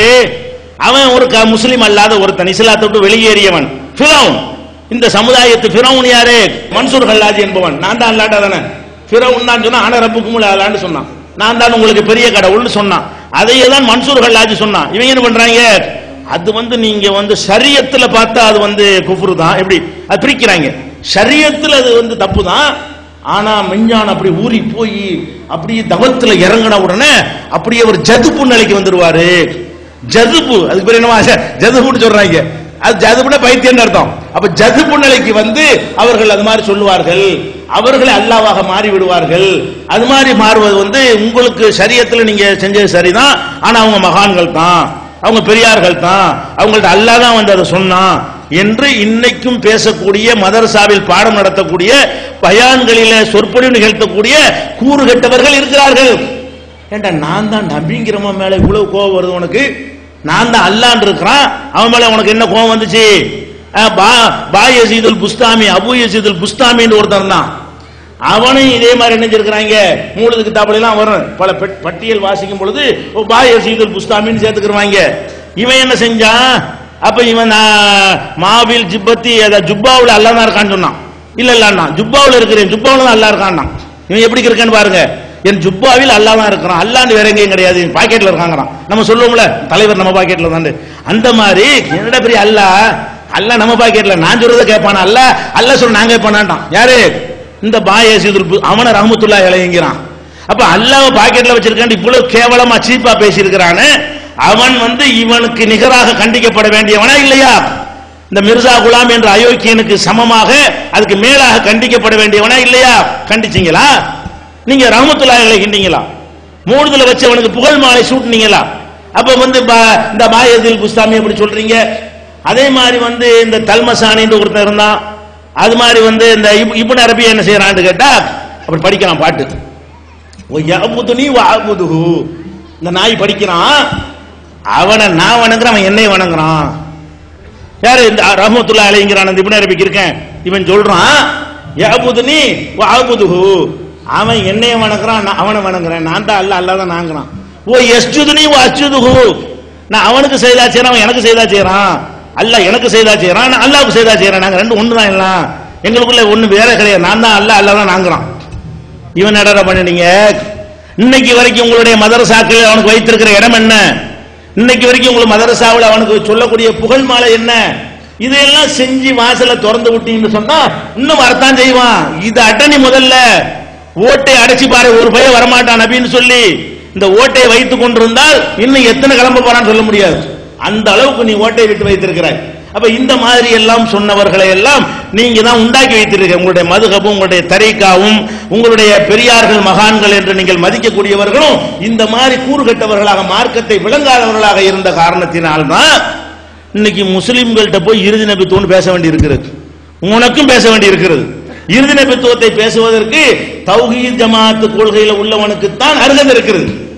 இந்த கொள்கையை குர்ஆன் ஹதீஸ் மட்டும் என்று எவன் சொல்கிறானோ, குர்ஆன் ஹதீஸை தவிர யாரு நாங்க எப்படி வச்சிருக்கிறோம்? நீ இந்த நாயை எல்லாம் நீ நபின்னு சொல்ற, சஹாபாக்கள் சொன்னா கூட ஏத்துக்கிற கூடாதுங்கிறோம். இந்த உம்மத்திலேயே சிறந்தவர்கள் சஹாபாக்கள். அவர்களுடைய தியாகம் உழைப்பு நம்முடைய நாமெல்லாம் இஸ்லாத்துக்கு வருவதற்கு காரணம். நபிகள் நாயகம் ஸல்லல்லாஹு அலைஹி வஸல்லம் அந்த வெற்றிக்கு அல்லாஹ் அவர்களை காரணமாக ஆக்கினான். கஷ்டமான நேரத்தில், சிரமமான நேரத்தில் உயிரை தியாகம் செய்து இந்த கொள்கையை ஏற்றுக்கொண்டார்கள். நபிகள் நாயகத்தோடு இணைந்து நின்று மரணம் தான் கிடைக்கும் என்று நினைக்கக்கூடிய போர்க்களங்களில் எல்லாம் வீரதீரமாக போராடி இந்த மார்க்கத்தை நிலைநாட்டினார்கள். அப்படி பொருளை, சொத்து, சுகம், வீடு வாசல்லாம் விட்டு விரட்டப்பட்டும் கூட இந்த கொள்கைக்காக எனக்கு இந்த சொத்து, சுகம், வீடு வாசல் வேண்டாம் என்று நபிகள் நாயகம் ஸல்லல்லாஹு அலைஹி வஸல்லம் பின்னால புறப்பட்டார்கள். புறப்பட்டு வந்தவர்களை அகதிகளாக இருந்த மதீனாவில் இருந்த சஹாபாக்கள் வீட்டுல பாதி, சொத்துல பாதி, சுகத்துல பாதி, ஆடையில பாதி, பண்ட பாத்திரத்துல பாதி, இந்த அனைத்திலையும் பிரித்து கொடுத்தார்கள். இப்படி தியாகம் செய்த அந்த சஹாபாக்களை இந்த உம்மத்திலேயே சிறந்தவர்கள் என்று நாங்கள் மதிக்கிறோம். இந்த உம்மத்திலேயே சஹாபாக்களுடைய இடத்தை எவனும் அடைய முடியாது. அதே நேரத்தில் அல்லாஹ்வுடைய ரசூலை சஹாபாக்கள் அடைய முடியாது. நாங்க எப்படி அழகா வச்சிருக்கிறோம்? இந்த உம்மத்திலேயே உன்னுடைய அபு ஹனீஃபா, உன்னுடைய ஷாபி எல்லாம் அபூபக்கருடைய கால் தூசிக்கு சமமாக மாட்டார் என்று நாங்கள் மதிக்கிறோம். நீ சொல்லக்கூடிய கஸாலி, இப்னு அரபி, இந்த கிர்கன் எல்லாம் அவர்களுடைய மலைஜலத்துக்கு கூட சமமாக மாட்டார்கள் என்று நாங்கள் மதிக்கிறோம். அந்த அவ்வளவு உயர்ந்த இடத்தில் வைத்தாலும் ஒரு சஹாபி ஒரு சட்டத்தை சொன்னால் அது வேற, உங்களை மதிக்கிற விஷயம் வேற.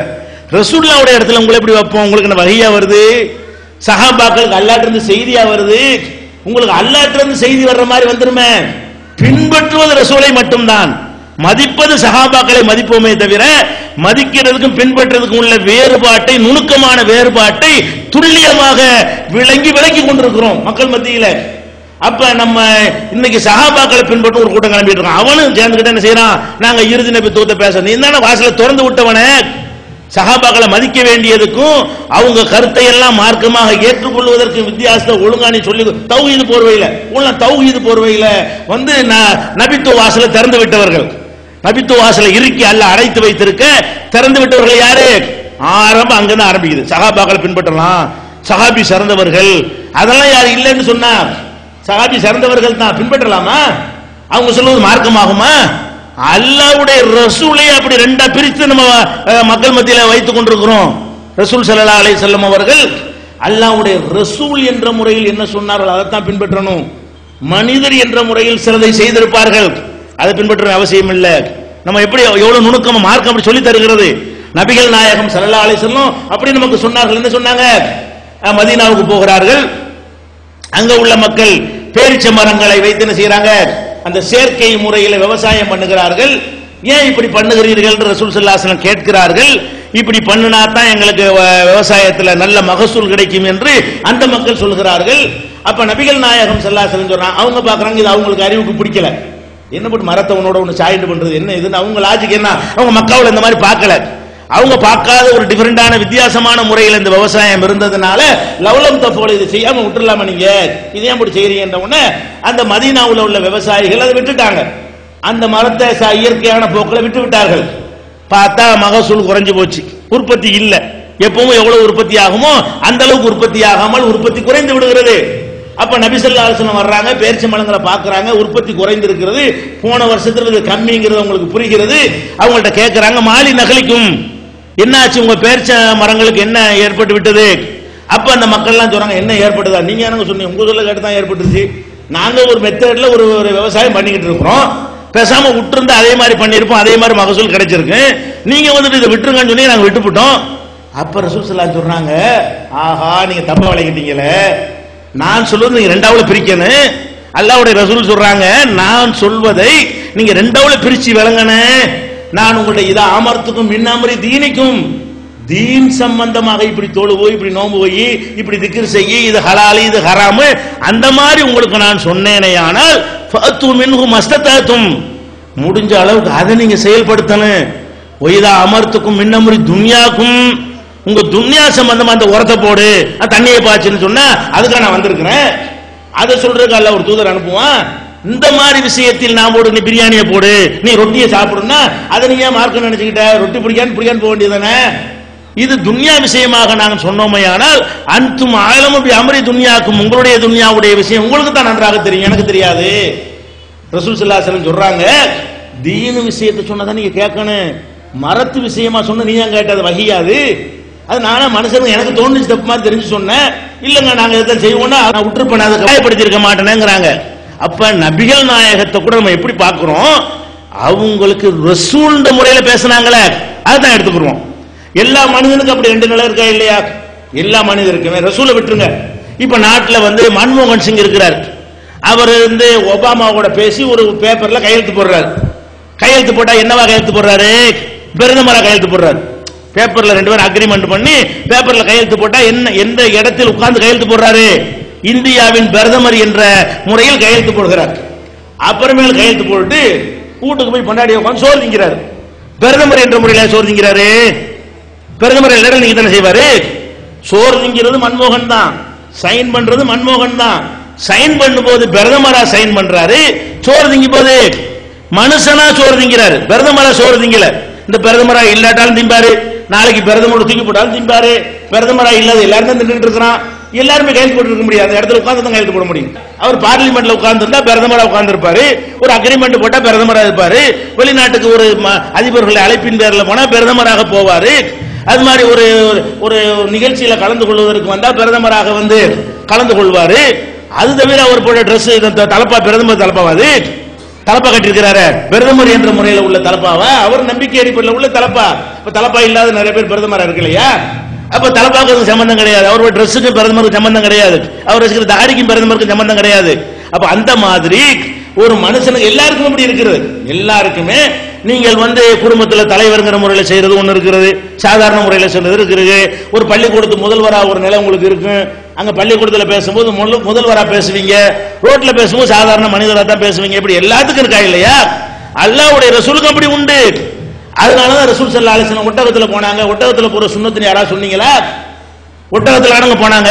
அப்ப நீ கார்ல போறீங்க, அது வஹீல சொன்னது இல்லையே, ரசூல்ங்கிற முறையில் செஞ்சது இல்லையே. ஒட்டகத்துல போனது வஹி வந்தா போனாங்க, 40 வயசுக்கு முந்தைய ஒட்டகத்துல போகலையா, நபி ஆவறதுக்கு முன்னாடி போகவே இல்லையா? அப்ப அதுல நம்ம என்ன வழங்குறோம், இதெல்லாம் மனிதர்ங்கிற முறையில் செஞ்சது. அந்த காலத்துல கோதுமை ரொட்டி சாப்பிட்டாங்க, எல்லாம் கோதுமை ரொட்டி தின்னு யாராவது சொன்னோமா? அப்ப ரசூல்லாவை இப்பவும் பிரிச்சு தான் வச்சிருக்கிறான். எல்லாருமே 72 கூட்டமே கோதுமை ரொட்டி சாப்பிடுற சுன்னத்துன்னு மேல பாளையத்தில் பயன் பண்ண சொல்லி பார்ப்போம். யார் சோறு திங்காதீர்கள், ரசூல்லா சோறு தின்றதே கிடையாது, மதீனாவில் அரிசியே கிடையாது. அந்த காலத்து இப்போ அரிசிலாம் வந்து இறங்குது, அப்ப அரிசியே கிடையாது, ரசூல்லா தின்றது கோதுமை ரொட்டி தான். அதனால எல்லாரும் ஆலிவ் எண்ணெயில என்ன செய்யுங்க, கோதுமை ரொட்டி தொடுத்துட்டு சாப்பிடுங்க சொல்லுவாரா? அவர் திங்காரா? கேட்டா என்ன செய்வாங்க, அது வஹி இல்லையே. அப்ப ரசூலுல்லாவை ரெண்டா பிரிப்பாகலாம், வஹியை எடுத்துக்கிறோம், வஹி இல்லாட்டி பிரிப்போண்டு. ஆனா இந்த கண்டது கழுத குதிரைலாம் பின்பற்றுவாங்களாம். என்ன கடா இது? அப்ப என்ன விளங்குனே, அல்லாஹ்வுடைய ரசூலுடைய செயலையே எல்லாரும் ரெண்டா பிரிச்சு தான் வழங்கி வச்சிருக்கோம். 72 கூட்டமும் கரெக்டா வழங்கி இருக்கான். எப்படி வழங்குறான்? இதுதான் மார்க்கம், இது ஒட்டகத்துல போனது மார்க்கம் இல்ல, அவங்க பேரிச்ச மலம் சாப்பிட்டது மார்க்கம் இல்ல, அவங்க கோதுமை ரொட்டி சாப்பிட்டது மார்க்கம் இல்ல. உகது பொருள கடுமையான காயம் ஏற்பட்டு விடுகிறது. காயம் ஏற்பட்டவுடன் ரத்தம் பயங்கரமாக கொட்ட ஆரம்பிக்கிறது.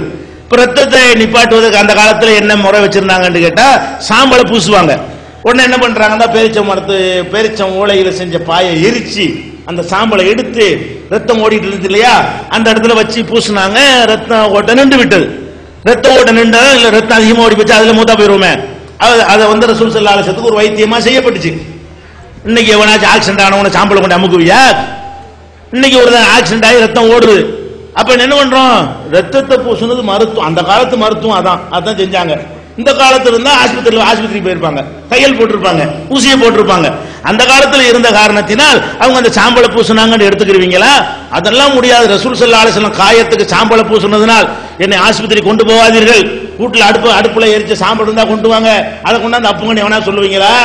நல்லா புரிஞ்சு வச்சுக்கணும் எல்லாருமே. நான் என்ன கேட்கிறேன், அல்லாஹ்வுடைய ரசூலுடைய சொல்லு செயல்களையே நுணுக்கமா பிரிச்சு பாதியை ஏத்துக்கிறீங்க, பாதியை விட்டுறீங்க. பாதிய மார்க்கங்கிறீங்க, பாதிய உங்களுடைய தனிப்பட்ட வாழ்க்கைங்கிறீங்க, தனிப்பட்ட பழக்க வழக்கம்ங்கிறீங்க. இது கரெக்ட். அப்படி ரசூலுல்லாவை நீ ரெண்டா பிரிக்கையில நீ எப்படி சஹாபிக்கு வஹி வருன்னு பின்பற்றுவேங்கிற, ரசூலுல்லாவை பின்பற்றக்கூடாதுங்கிற வஹி இல்லைன்னா இமாமை பின்பற்றணுங்கிற, ஷேக பின்பற்றணுங்கிற, பெரியாரை பின்பற்றணுங்கிற, அவனை பின்பற்றணும் இவனை பின்பற்றணும் சொல்றிய, இவங்களுக்கெல்லாம் வஹி வருமா? இவ்வளவு நுணுக்கமாக நம்ம சொல்லிக் கொண்டிருக்கிறோம்.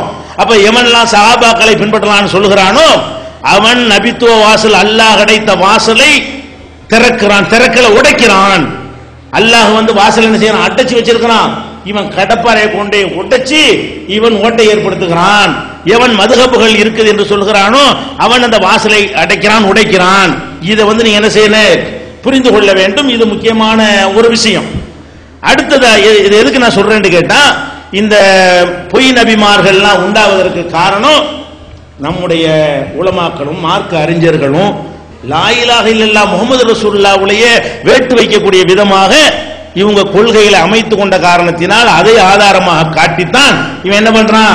நானு நபி நீ நபின்னு ஒவ்வொரு காலத்திலும் ஒவ்வொருத்தனா உண்டாகி கொண்டிருக்கிறான். இதை நீங்கள் ஃபர்ஸ்ட் புரிந்து கொள்ள வேண்டும். அடுத்து என்ன புரியணும்னு கேட்டா, இப்ப நம்ம டாபிக் வரும். இதெல்லாம் வந்து எதுக்கு இது இவ்வளவு நேரம் பீடிகை தான் நான் சொல்லியிருக்கிறேன். இறுதி நபிங்கிற டாபிக் நான் போகல.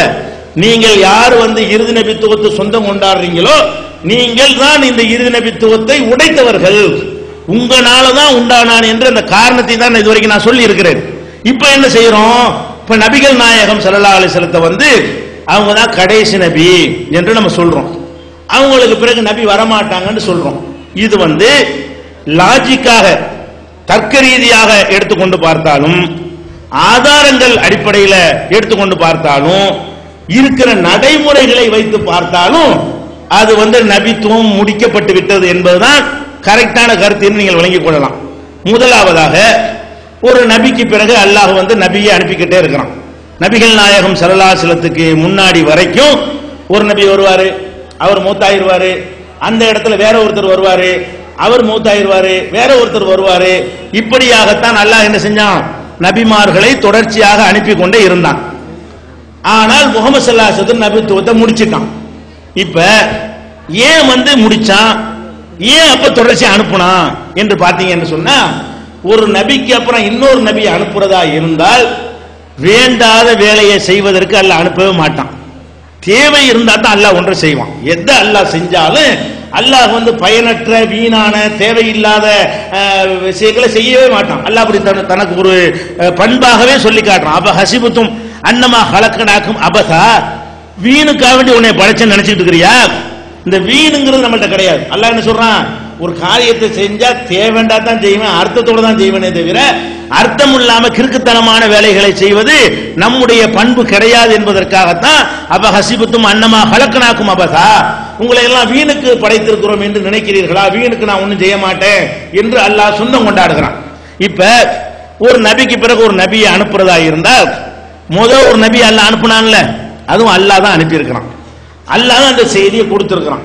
அந்த செய்தியை கொடுத்திருக்கும் பொழுது அந்த செய்தி பாதுகாப்பாக இருக்கும் பொழுது இன்னொருத்தர் பிடிச்சு அனுப்புனான்னு வைங்க, அப்ப வீண். இது ஒரு நபியை அனுப்புனா அந்த நபி கொடுத்த செய்தி இருக்குது. இன்னொரு நபியை மறுபடியும் அனுப்புனான்னு சொன்னா இது என்ன கிறுக்குத்தனமா இருக்கு, வீணான வேலையை செய்யறதா கரெக்டா இருக்குது அப்படின்னு சொல்லிடுவோம். அப்ப அல்லாஹ் என்ன செய்யறான்னு கேட்டா, ஒரு நபி அனுப்புறானா அந்த நபி இருக்கும்போது அந்த மக்கள் கரெக்டா இருப்பாங்க. நபிமார்கள் கண்காணித்துக் கொண்டிருப்பார்கள். தப்பு தவறா போனா கூட திருத்தி சரி பண்ணி என்ன செய்வாங்க, அவங்க கரெக்ட் பண்ணிடுவாங்க. அந்த நபி இறந்த உடனே கொஞ்சம் கொஞ்சமா என்ன செய்வான், இஷ்டத்துக்கு நடக்க ஆரம்பிப்பான். இப்ப நம்ம ஆலிம் சாக்கெல்லாம் இப்ப தப்பு தவறா மார்க்கத்தை சொல்றாங்க இல்லையா, அந்த மாதிரி எல்லாம் என்ன செய்வான், சொல்ல ஆரம்பிப்பான். சொல்ல ஆரம்பிக்கிறதோட இல்லாம கொடுத்த வேதம் இருக்குல்ல, அதுல தேவையானதை வச்சுக்கிடுவான், தேவையில்லை நினைக்கிற நீக்குவான், அவனுக்கு எது தேவைன்னு நினைக்க அதை சேர்க்குவான். அப்ப நீக்கிறது மாத்துறது மறைக்க இந்த மாதிரி வேலையெல்லாம் செஞ்சு ஒரு நபி கொடுத்த வேதம் நாசமாக்கப்பட்டு விடும். ஒரு நபி அல்லாஹ்ட்ட இருந்து வேதத்தான கொண்டு வருவாரு, அல்லாஹ்ட்ட இருந்து பணங்காசையை கொண்டு வருவாரு, அல்லாஹ்ட்ட இருந்து வேதத்தை கொண்டு வர்றாரு. வேதத்தை நபி கொண்டு வந்தாருன்னு சொன்னா அந்த வேதம் அப்படி பாதுகாப்பா தான் இருக்கணும், பாதுகாக்காம நாசமாக்கணும். அல்லாஹ் பாப்பான் நாசமாக்கிட்டாங்க, இந்த நீ போய் இந்த வேற வேதத்தை வச்சுக்கிட்டு இதான் வேதம்னு மக்களை நல்வழிப்படுத்து அப்படின்னு தான் அல்லாஹ் அனுப்பியிருக்கிறான். எந்த ஒரு நபியை அனுப்பும் பொழுதுமே அந்த தூதுத்துவத்தை நாசமாக்கி இருப்பார்களே ஆனால், வீணாக்கி இருப்பார்களே ஆனால், அப்ப ஒரு நபி தேவைப்படும். ஏன்னா சரியான மார்க்கம் இல்லையில, அல்லாஹ் அந்த வேதத்தையே அழிச்சு நாசமாக்கிட்டாங்கன்னா அதன் அடிப்படையில் மக்கள் செயல்பட்டாங்கன்னா நரகத்துக்கு தான் போவாங்க. வேதத்தில் அல்லாஹ் சொன்னதோட மனுஷன் சொன்னதும் கலந்து போச்சுன்னு சொன்னா அதை பின்பற்றுவது அவனை சொர்க்கத்தில் சேர்க்காது. அப்ப என்ன செய்யறான், அல்லாஹ் மனிதர்களுக்கு அருள் செய்வதற்காக இந்த நீ போய் சரி பண்ணிட்டு அவருக்கு வேதம் கொடுத்து வேற ஒரு நபி அனுப்புறான். இதுக்காக வேண்டி அல்லாஹ் நபி அனுப்புவான். இது லாஜிக் இருக்கிறது. ஒரு வேதம் நாசமாயிருச்சுன்னு சொன்னா, அழிக்கப்பட்டுச்சுன்னா, மாற்றப்பட்டால், திருத்தப்பட்டால் அது ஒரு தூதர் அனுப்புறது. ஏன்னா ஒரு தூதர் வேதத்தை வாங்கிட்டு வர போறாரு, அந்த வேதம் நாசமா போச்சே, வேற ஒரு வேதத்தை தருவதற்காக தூதர் தேவை. அல்லது ஒரு நபிக்கு ஒரு தூது செய்தி எல்லாம் கொடுக்குறான், அது அந்த காலத்துக்கு பொருந்தக்கூடியதா இருக்குது. இன்னொரு காலம் வரும்போது பொருந்தாம போயிடும். ஒரு காலத்தில் இருந்த சட்டம் எல்லா காலத்துக்கும் பொருந்தக்கூடியதா இருக்காது. மனிதர்களுடைய நிலைமைகள் மாறுவதற்கு ஏற்றவாறு சட்டங்களும் மாறும். உதாரணத்துக்கு எடுத்துக்கிட்டோம்னு சொன்னா, ஆதம் அலைஹிஸ்ஸலாம் இருந்தாங்க. அல்லாஹ் ஆதம் அலைஹிஸ்ஸலாத்தையும் ஹவ்வாவையும் தான் படைச்சான், ஒரு ஜோடியை தான் படைச்சான். ஒரு ஜோடியை படைச்சிருக்கும் பொழுது அதுல இருந்து நம்ம எல்லாம் பிறந்திருக்கிறோம். ஆதம் அலைஹிஸ்ஸலாத்தையும் ஹவ்வாங்கிற ஒரு ஜோடியை தான் அல்லாஹ் படைச்சிருக்கிறான், வேற ஒரு ஜோடி அல்லாஹ் படைச்சதா சொல்லல. குர்ஆன்ல இப்படி கூப்பிட்டே உங்களை சொல்றான், இன்னா ஹலக்னாக்கும் மின் தக்கரின் வ உன்சா, மனிதர்களே உங்களை ஒரு ஆண் ஒரு பெண்ணில் இருந்து தான் படைத்திருக்கிறோங்கிறான். ஒரு ஆண் ஒரு பெண்ணிலிருந்து படைச்சா எப்படி படைக்க முடியும்? ஆதம் அலைஹிஸ்ஸலாத்துக்கு பிறந்த பிள்ளைகளுக்கு உள்ளேயே குடும்ப வாழ்க்கை நடக்கணும், அண்ணன் தங்கச்சிக்குள்ள, அப்பதானே பிறக்க முடியும். அல்லாஹ் படைச்சது ஒரு ஜோடி. ஆதமுக்கும் ஹவ்வாவுக்கும் பிறந்த ஆளுக்கு யார்? அவங்க அண்ணன் தங்கச்சியா தான் இருப்பாங்க, அல்ல அக்கா தம்பியா இருப்பாங்க. ஆதமுக்கு ஹவ்வாவுக்கும் ஒரு ஜோடிக்கு பிறந்த ஆம்பளையும் பொம்பளையும் யாரா இருப்பாங்க? சகோதர சகோதரிகளா தான் இருப்பாங்க. அன்றைக்கு மனித குலம் உருவாவதற்காக வேண்டி அன்றைக்கு என்ன தேவை? இது ஒரு அண்ணன் தம்பிங்கிற மேட்டர்லாம் இப்ப கிடையாது. நீங்க உங்களுக்குள்ளே சேர்ந்து கொள்ளுங்கள், உங்களுக்குள்ளேயே குடும்பம் நடத்தி கொள்ளுங்கள் அனுமதிச்சு இருந்தா தான் நம்ம எல்லாம் பிறந்திருக்க முடியும். அப்ப ஆதம் அலைஹிஸ்ஸலாத்துக்கு பிறந்த ஆம்பளையும் ஆதம் அலைஹிஸ்ஸலாத்துக்கு பிறந்த பொம்பளையும் அண்ணன் தங்கச்சியா இருந்தாலும் அவங்களுக்கு மத்தியில தாம்பத்தியம் நடந்தால்தான் மனித குலம் பெருகி இருக்க முடியும். அப்ப வேற வழியும் இல்லை. இதுக்காண்டி இன்னொரு ஜோடியை படைச்சோண்டு வைங்க, அல்லாஹ் ஹிக்மத்தானவன், ரொம்ப நுணுக்கமானவன். இன்னொரு ஜோடியை படைச்சா இப்பவே அல்லாஹ் சமத்துவத்துக்கு தான் இதை சொல்றான், ஒரு அப்பா ஆத்தாக்கு தான் பிறந்தீங்க, ரெண்டு அப்பனுக்கு ரெண்டு ஆத்தாவுக்கு பிறந்தா நான் அந்த சிறந்த அப்பனுக்கு பிறந்தேன், நீ ரெண்டாம் நம்பர் அப்பனுக்கு பிறந்தேன்றாங்க. அல்லாஹ் என்ன பாக்குறான்? சமத்துவமா இருக்கிறீல்ல, அதுக்காக அந்த வசனமே வருது. யா யுஹன்னாஸ், மனிதர்களை கூப்பிட்டு அல்லாஹ் என்ன செய்யறான்? ஒரு ஆம்பளை ஒரு பொம்பளை நீங்க வந்திருக்குமா, உங்களுக்குள்ள என்ன வித்தியாசம், உங்களுக்கு என்னடா வேற்றதால் உண்டு அல்லாஹ் கேட்கறான். இவங்க 10 ஆம்பளை படிச்சு 10 பொம்பளை படிச்சு விட்டோம்னு சொன்னா அப்ப இவங்க வர்ணாசிரமோ அந்த ஏற்றதாழ்வு எல்லா ஜாதி எல்லாமே நியாயமாயி போயிடும். நியாயமான மனித குலத்துக்கு பெரிய கேடாகி போயிடும். இது வரக்கூடாது என்று சொன்னால் எப்படித்தான் இருக்கனே, அந்த ஒரு ஜோடி தான் கரெக்ட். அல்லாஹ் ஹிக்மத்தா இருக்கனால அவன் ஹக்கீம் நுண்ணறிவாளனா இருக்கான். என்ன பண்றான்? ஒரு ஜோடியை படைச்சு ஒரு நிர்பந்தத்துக்கு இதை அனுமதிக்கிறேன்றான். இப்படி சொல்லுனானே, இப்படி ஆயத்தெல்லாம் தேட தேவையில்லை, நம்ம அறிவே சொல்லுது. இப்படி இல்லாட்டி பிறந்திருக்க மாட்டோமே. ஆதம் அலைஹிஸ்ஸலாத்துடைய பிள்ளைகளுக்கு மத்தியில குடும்ப வாழ்க்கை நடந்து இருக்காட்டி அடுத்தடுத்து எப்படி மக்கள் வந்திருப்பாங்கன்னு சிந்தித்து பார்த்தாலேயே இது விளங்கிக் கொள்ளும். இதை எல்லா காலத்துக்கும் அனுமதிக்க இயலுமா? புரிஞ்சுக்கிறாரு. ஒரு காலத்துக்குள்ள ஒரு காலத்துக்கு பொருந்தாது. அப்ப ஆதம் அலைஹிஸ்ஸலாத்துக்கு என்ன சொல்லியிருப்பான்? அண்ணன் தங்கச்சிக்குள்ள கல்யாணம் பண்ணிக்கிறேன்னு இருப்பான். மக்கள் ஒரு கொஞ்சம் பெருகி ஒரு 3 ஜெனரேஷன் வந்த பிறகு இது தேவையா? இல்ல. இப்ப என்ன செய்யுது? ஒரு தாய் தந்தை மக்கள் கல்யாணம் பண்ணிக்கிற கூடாது, வெளியில போய் பண்ணு அப்படின்னு அடுத்து என்ன செஞ்சிருப்பான் அல்லாஹ். இது பெரிய ஆதாரம் தேவையில்லை, சிந்திச்சாலே விளங்குகிறது. அப்ப இது அன்றைக்கு இன்னைக்கு நம்ம உம்மத்துல அண்ணன் தங்கச்சி கல்யாணம் பண்ணிக்கலாமா?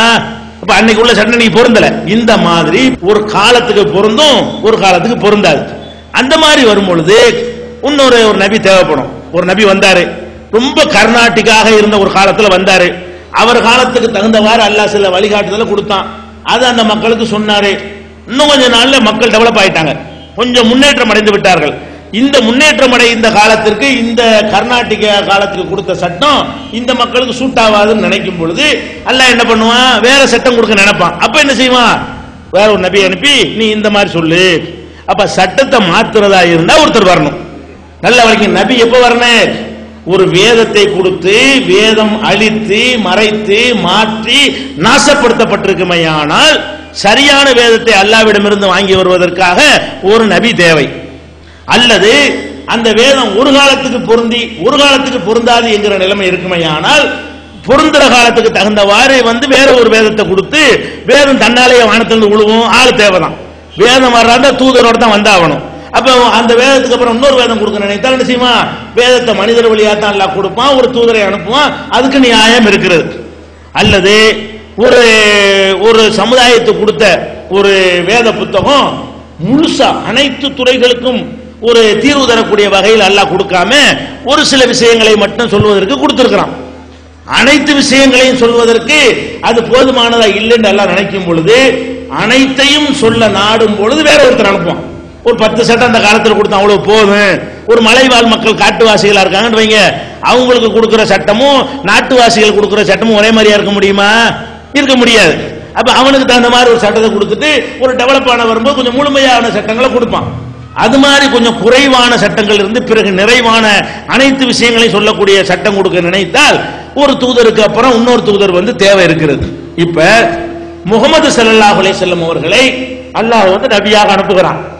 ஆதாரங்களை ரெண்டாவது சொல்றேன், இது லாஜிக்கா சொல்லக்கூடிய விஷயம். இப்ப நான் சொல்லக்கூடியது கொஞ்சம் மூளை, குர்ஆன் ஹதீஸ் அறிவு இல்லாட்டா கூட கொஞ்சம் மூளையை செலவழிச்சு பார்த்தா கூட நம்மளுக்கே விளங்கும். பெரிய ஆய்வு அறிவுலாம் தேவை கிடையாது. முகமது ஸல்லல்லாஹு அலைஹி வஸல்லம் அவர்கள் அல்லாஹ் ஒரு வேதத்தை கொடுத்தான், குர்ஆனை கொடுத்தான். அது எதிரிகள் கூட சொல்றான் அது பாதுகாக்கப்பட்டிருக்கு. முகமது ஸல்லல்லாஹு அலைஹி வஸல்லம் காலத்தில் அல்லாஹ் எந்த வேதத்தை கொடுத்தானோ அதுல பல வசனங்கள் நீக்கப்பட்டிருச்சா, மாற்றப்பட்டிருச்சா? இந்த மாதிரி கபூர் வணங்கிகளை அவங்கள உண்டாக்குனவங்க கூட குர்ஆன்ல கை வைக்கல. பத்தியல அல்லாஹ் எப்படி பாதுகாக்கிறான்? உங்களை லா இலாஹ இல்லல்லாஹ்னு சொல்லிக்கிட்டே சமாதியில கொண்டு போய் தள்ளிவிட்டான், லா இலாஹ இல்லல்லாஹ்னு சொல்லிட்டே பஞ்சாயத்துக்கு வச்சு விட்டான், முகமது ரசூலுல்லாஹ்னு சொல்லிக்கிட்டே என்ன பண்ணிட்டான், எல்லாரையும் அவ்வளவும் செஞ்சவன் கூட குர்ஆன்ல கை வச்சானா? அவன் எதை குர்ஆன், அதை நீங்களும் குர்ஆன்ங்கிறீங்க. அவன் எந்த குர்ஆன் இவ்வளவு ஓதிக்கிட்டு இருந்தானோ அந்த குர்ஆனைத்தான் நாமளும் குர்ஆன்கிட்டு இருக்கிறோம். தௌஹீத் ஜமாத் வேற குர்ஆனா? அப்ப இந்த குர்ஆன் என்பது உனக்கும் நமக்கு மத்தியில் லட்சம் வேறுபாடு வந்தா கூட குர்ஆன் அதுதான் என்பதில் வேறுபாடு வந்துச்சா? இன்னைக்கு வரல, நேற்று வரல, 14 நூற்றாண்டு வரல.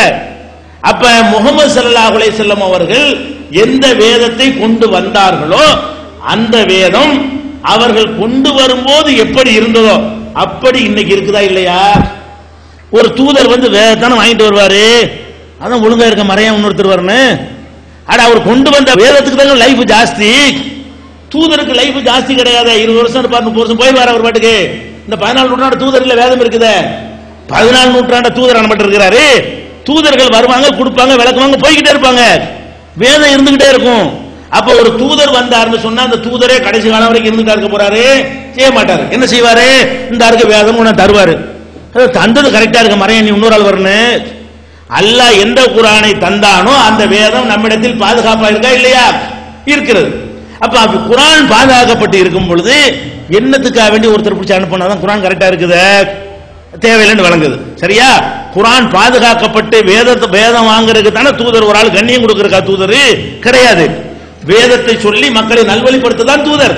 அந்த வேதம் நம்மள்ட்ட இருக்கிறது, பத்திரமா இருக்கிறது. இன்றைக்கு ஒரு தூதர் வந்தால் இந்த குர்ஆனை தான் தருவாரு, அது இருக்குது. மறையான் என்னத்தை செய்ய போற? இன்னைக்கு ரசூலுல்லாஹ் அனுப்புனா அல்ல எதை கொடுப்பான்? புது குர்ஆனை கொடுப்பான். இந்த குர்ஆன் இன்னைக்கு ஒரு அனுப்புனா இந்த குர்ஆன் தான் கொடுத்தாவணும். அப்ப இந்த குர்ஆனை முஹம்மது ஸல்லல்லாஹு அலைஹி வஸல்லம் அவர்கள் இன்றைக்கு இருந்தால் எப்படி நம்மள்ட்ட கொண்டாந்து தருவார்களோ அப்படி நம்மிடத்திலே சேர்ந்த பிறகு ஒரு நபி வரணுமா? வஹி தான் இந்த இருக்கப்பா. எதை நபி கொண்டு வருவாரா, ரசூல் கொண்டு வர ரிசாலத்து நியூஸ் தானே, செய்தி தானே, மெசேஜ் தானே, மெசேஜ் தான் இருக்க. இது சிந்திச்சாலும் தேவையில்லைன்னு விளங்குறது. அடுத்து முகமது ஸல்லல்லாஹு அலைஹி வஸல்லம் கொடுத்த அந்த மார்க்கம் முழுமையான மார்க்கம். அல்லாஹ்வே அது குர்ஆன்ல பெருமையா சொல்லி காட்டுகிறான். அல் யௌம அக்மல்து லக்கும் தீனக்கும், உங்களுடைய தீனை நான் முழுமையாக்கிட்டேன். முழுமையாக்கின காரணத்தினால தான் இந்த 20ஆம் நூற்றாண்டுல ஒரு பிரச்சனை வந்தால் இதுக்கு ஒரு ஆயத்தை காட்டி தீர்வு சொல்றோம்.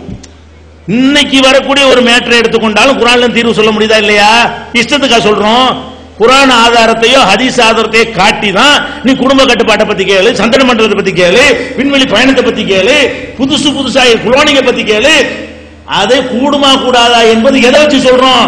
குர்ஆனை வச்சு சொல்றோம். கூடுமா கூடாதா என்பதை ஹதீஸை வச்சு சொல்லுகிறோம். அப்ப அது முழுமையா தானே இருக்குது. அப்ப குர்ஆன் என்பதை அல்லாஹ் கொடுத்திருக்கிறேன், முழுமையாக்கி கொடுத்திருக்கிறேங்கிறான். அதுல எந்த ஒரு விஷயமும் இல்லை இதுக்கு விடைய காணாமன்னு சொல்ல இயலாது. எந்த மதத்துல, எந்த கட்சியில, எந்த தலைவன் போய் கேளுங்க, அனைத்துக்கும் கருத்து சொல்ல மாட்டான். நோ கமெண்ட்ஸ் சொல்லுவான். இதை பத்தி உங்கள் கருத்து என்ன? சொல்ல விரும்பவில்லை அப்படின்ட்டு போயிட்டு இருப்பாங்க. இப்படிதான் மதங்கள்ல கேட்டாலும் அதை பத்தி நோ கமெண்ட்ஸ் சொல்லுவாங்க, எங்களுக்கு கருத்து இல்லைன்னு. இஸ்லாத்துல நோ கமெண்ட்ஸ் இருக்குதா? எஸ் நோ, ஹலால் ஹராம் எதுக்கும் தீர்வு இருக்குது. ஒன்னு கூடும்னு சொல்லுவோம், இல்லாட்டி கூடாதுன்னு சொல்லுவோம். வணங்குதா? இது கூடுமா கூடாதா என்பது எங்கள் மார்க்கத்திலே கிடையாது சொல்ல முடியுமா?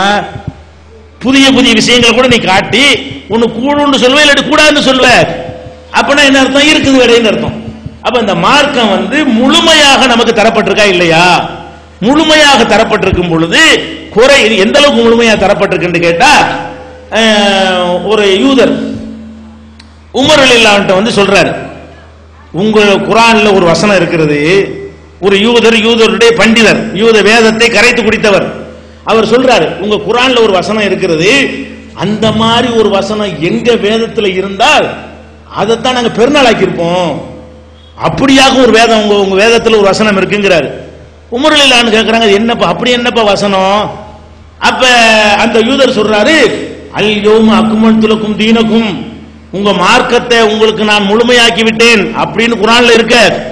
அப்படி எங்களுக்கெல்லாம் சொல்லி இருந்தா, எங்களுக்கு அல்லாஹ் தௌராத் இன்ஜீல் வேதமெல்லாம் கொடுத்தான்ல, அந்த வேதத்துல இப்படி சொல்லி இருந்தா அதான் பெருநா. எங்களுக்கு முழுமையாக்கல, எங்க மார்க்கத்தில் அனைத்து விஷயங்களும் சொல்லப்படல, உங்களுக்கு அப்படியாக்க உங்க வேதம் இருக்குன்னு ஒரு யூதர் படித்து பார்த்து விட்டு, இப்படி இருந்தால் இதெல்லாம் உங்களுக்கு பெருநாளே. இவன் ஆசூரா பஞ்சாங்க பெருநாள் கொண்டாடிட்டு இருக்கான். யூதனுக்கு விளங்குது பெருநாள் கொண்டாடுறதா இருந்தா ஒரு வேதம் கிடைத்ததுதான் பெருநாளே.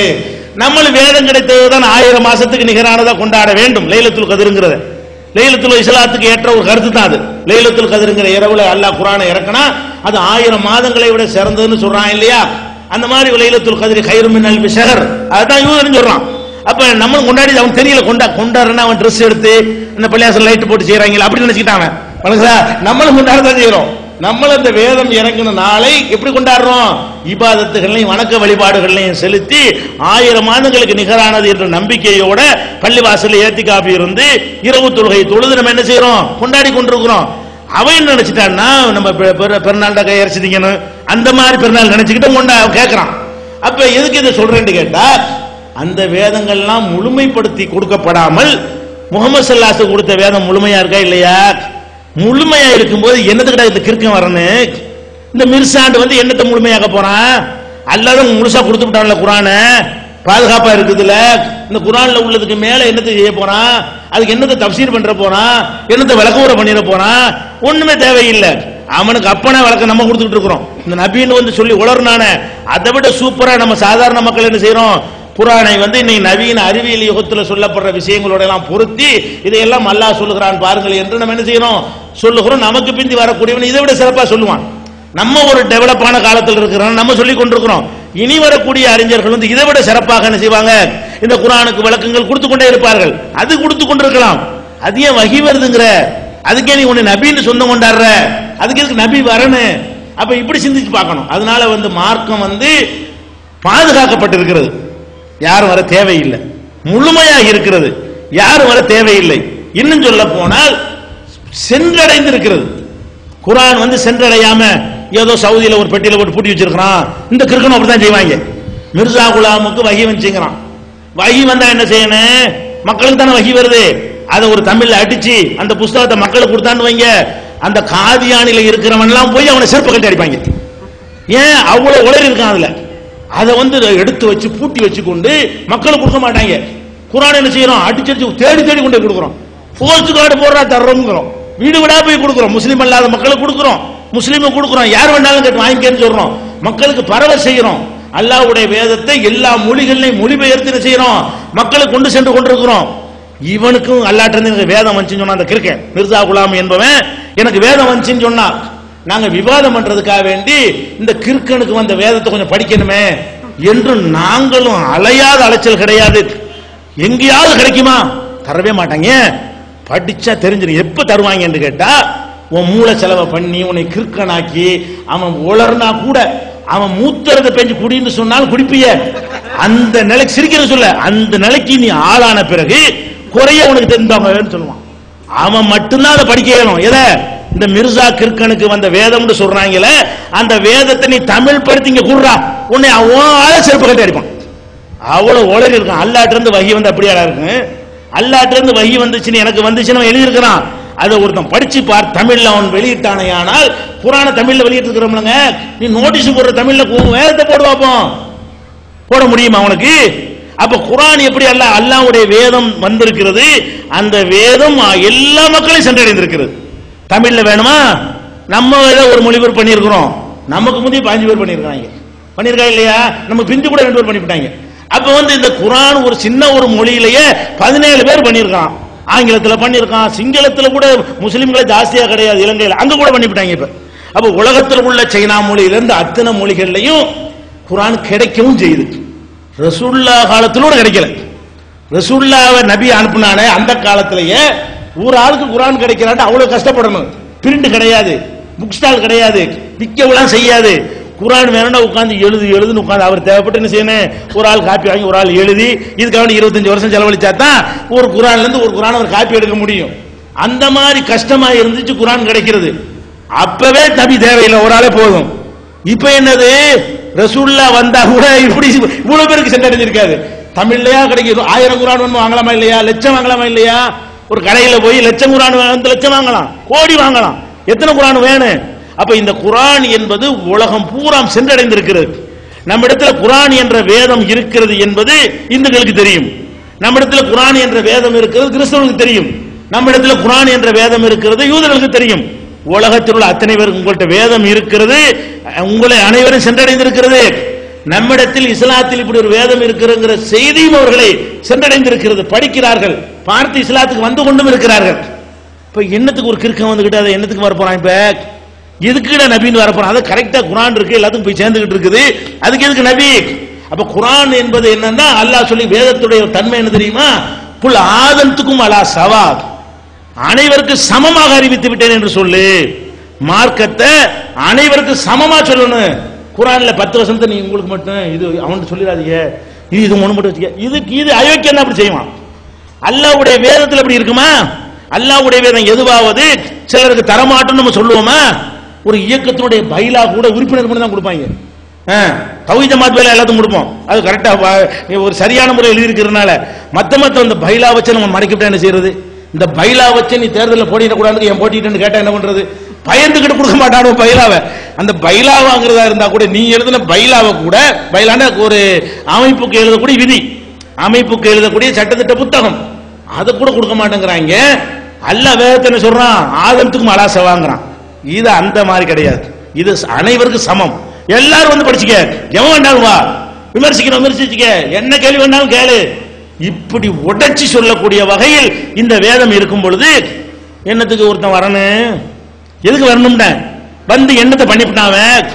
இந்த மிர்சான் வந்தானே, வந்து நான் வந்து விட்டேன், இந்த வேதத்தை விட இந்த பாருங்க இதை கூட்டி விட்டேன், இதை விளக்கி விட்டேன்னு எனக்கா சொன்னான். அவன் என்னதே அவங்கள்ட்ட வந்து பேட்டினானா, அவனை மதிக்கணும், அவனை ஒரு சாமியார் ஆக்கணும், அவனை ஒரு இந்த குருமார்கள் மாதிரி இவங்க ஆக்கி வச்சுக்கிறாங்கல்ல, அது மாதிரி ஆக்கி அவனை கும்பிடணும் என்பதை தவிர அவனால் உலகத்துக்கு கிடைத்த நன்மை என்ன? அவன் எப்படி தொழுதான்? அபூ ஹனீஃபா இமாம் பின்பற்றி தொழுதேங்கிறான். அட நீ நபிங்கிற, நீ ஏன்டா ஹனபி மதுஹப்ங்கறான்? பாருங்க கூத்த பாருங்க, நபியா? இந்த நபியா இருந்து எல்லாம் ஹனபியா இருந்தாங்களா? ஹனபி மதுஹப்ங்கறான். என்னடா மதுஹப் என்னடா ஹனபியா? ஹனபினா என்னது? நபி இல்லாத ஒரு ஆளு. நபியா இருக்கிறவன் நபி இல்லாத பின்பற்றான், அப்ப எனக்கு வேணும் கேட்கிறேன். நபியா இருக்கிற நீ நபி இல்லாத ஒருத்தனை பின்பற்றுறேங்கிற, அப்புறம் என்னதுக்கிட்ட நபி? நாங்க சொல்றோம் தொழுவோம் நபியை பின்பற்றுங்கிறோம், எங்களை பின்பற்றுன்னு சொல்லல. இது எவ்வளவு சிறந்த மார்க்கமா இருக்கிறது. நீ என்ன வித்தியாசமா சொல்லிவிட்ட? இவனுடைய தொழுகையே மதுஹப் அடிப்படையில் தொழுவணுங்கிறான், அரபி மதுஹபை நியாயப்படுத்தி எழுதியிருக்கிறான். மதுஹப் இஸ்லாத்துல இல்லைங்கிற ஒரு அறிவு கூட யாருக்கு இல்ல? இந்த மிர்சா குலாம் என்பவனுக்கு கிடையாது. அதனால சொல்றேன்னா, அந்த நபி வரக்கூடிய மார்க்கம் முழுமையா இருக்கிற காரணத்தினாலையும் பாதுகாக்கப்பட்ட காரணத்தினாலையும் அனைவருக்கும் சென்றடைந்து விட்ட காரணத்தினாலையும் என்ன தேவையில்லை? ஒரு நபி அவசியம் இல்லை. அது போக அல்லாஹ் என்ன செய்யறான்னு கேட்டா, நிறைய ஆதாரம் அல்லாஹ்வும் ரசூலும் நிறைய ஆதாரங்களை நமக்கு அள்ளி போடுகிறார்கள். என்ன போடுறாங்க?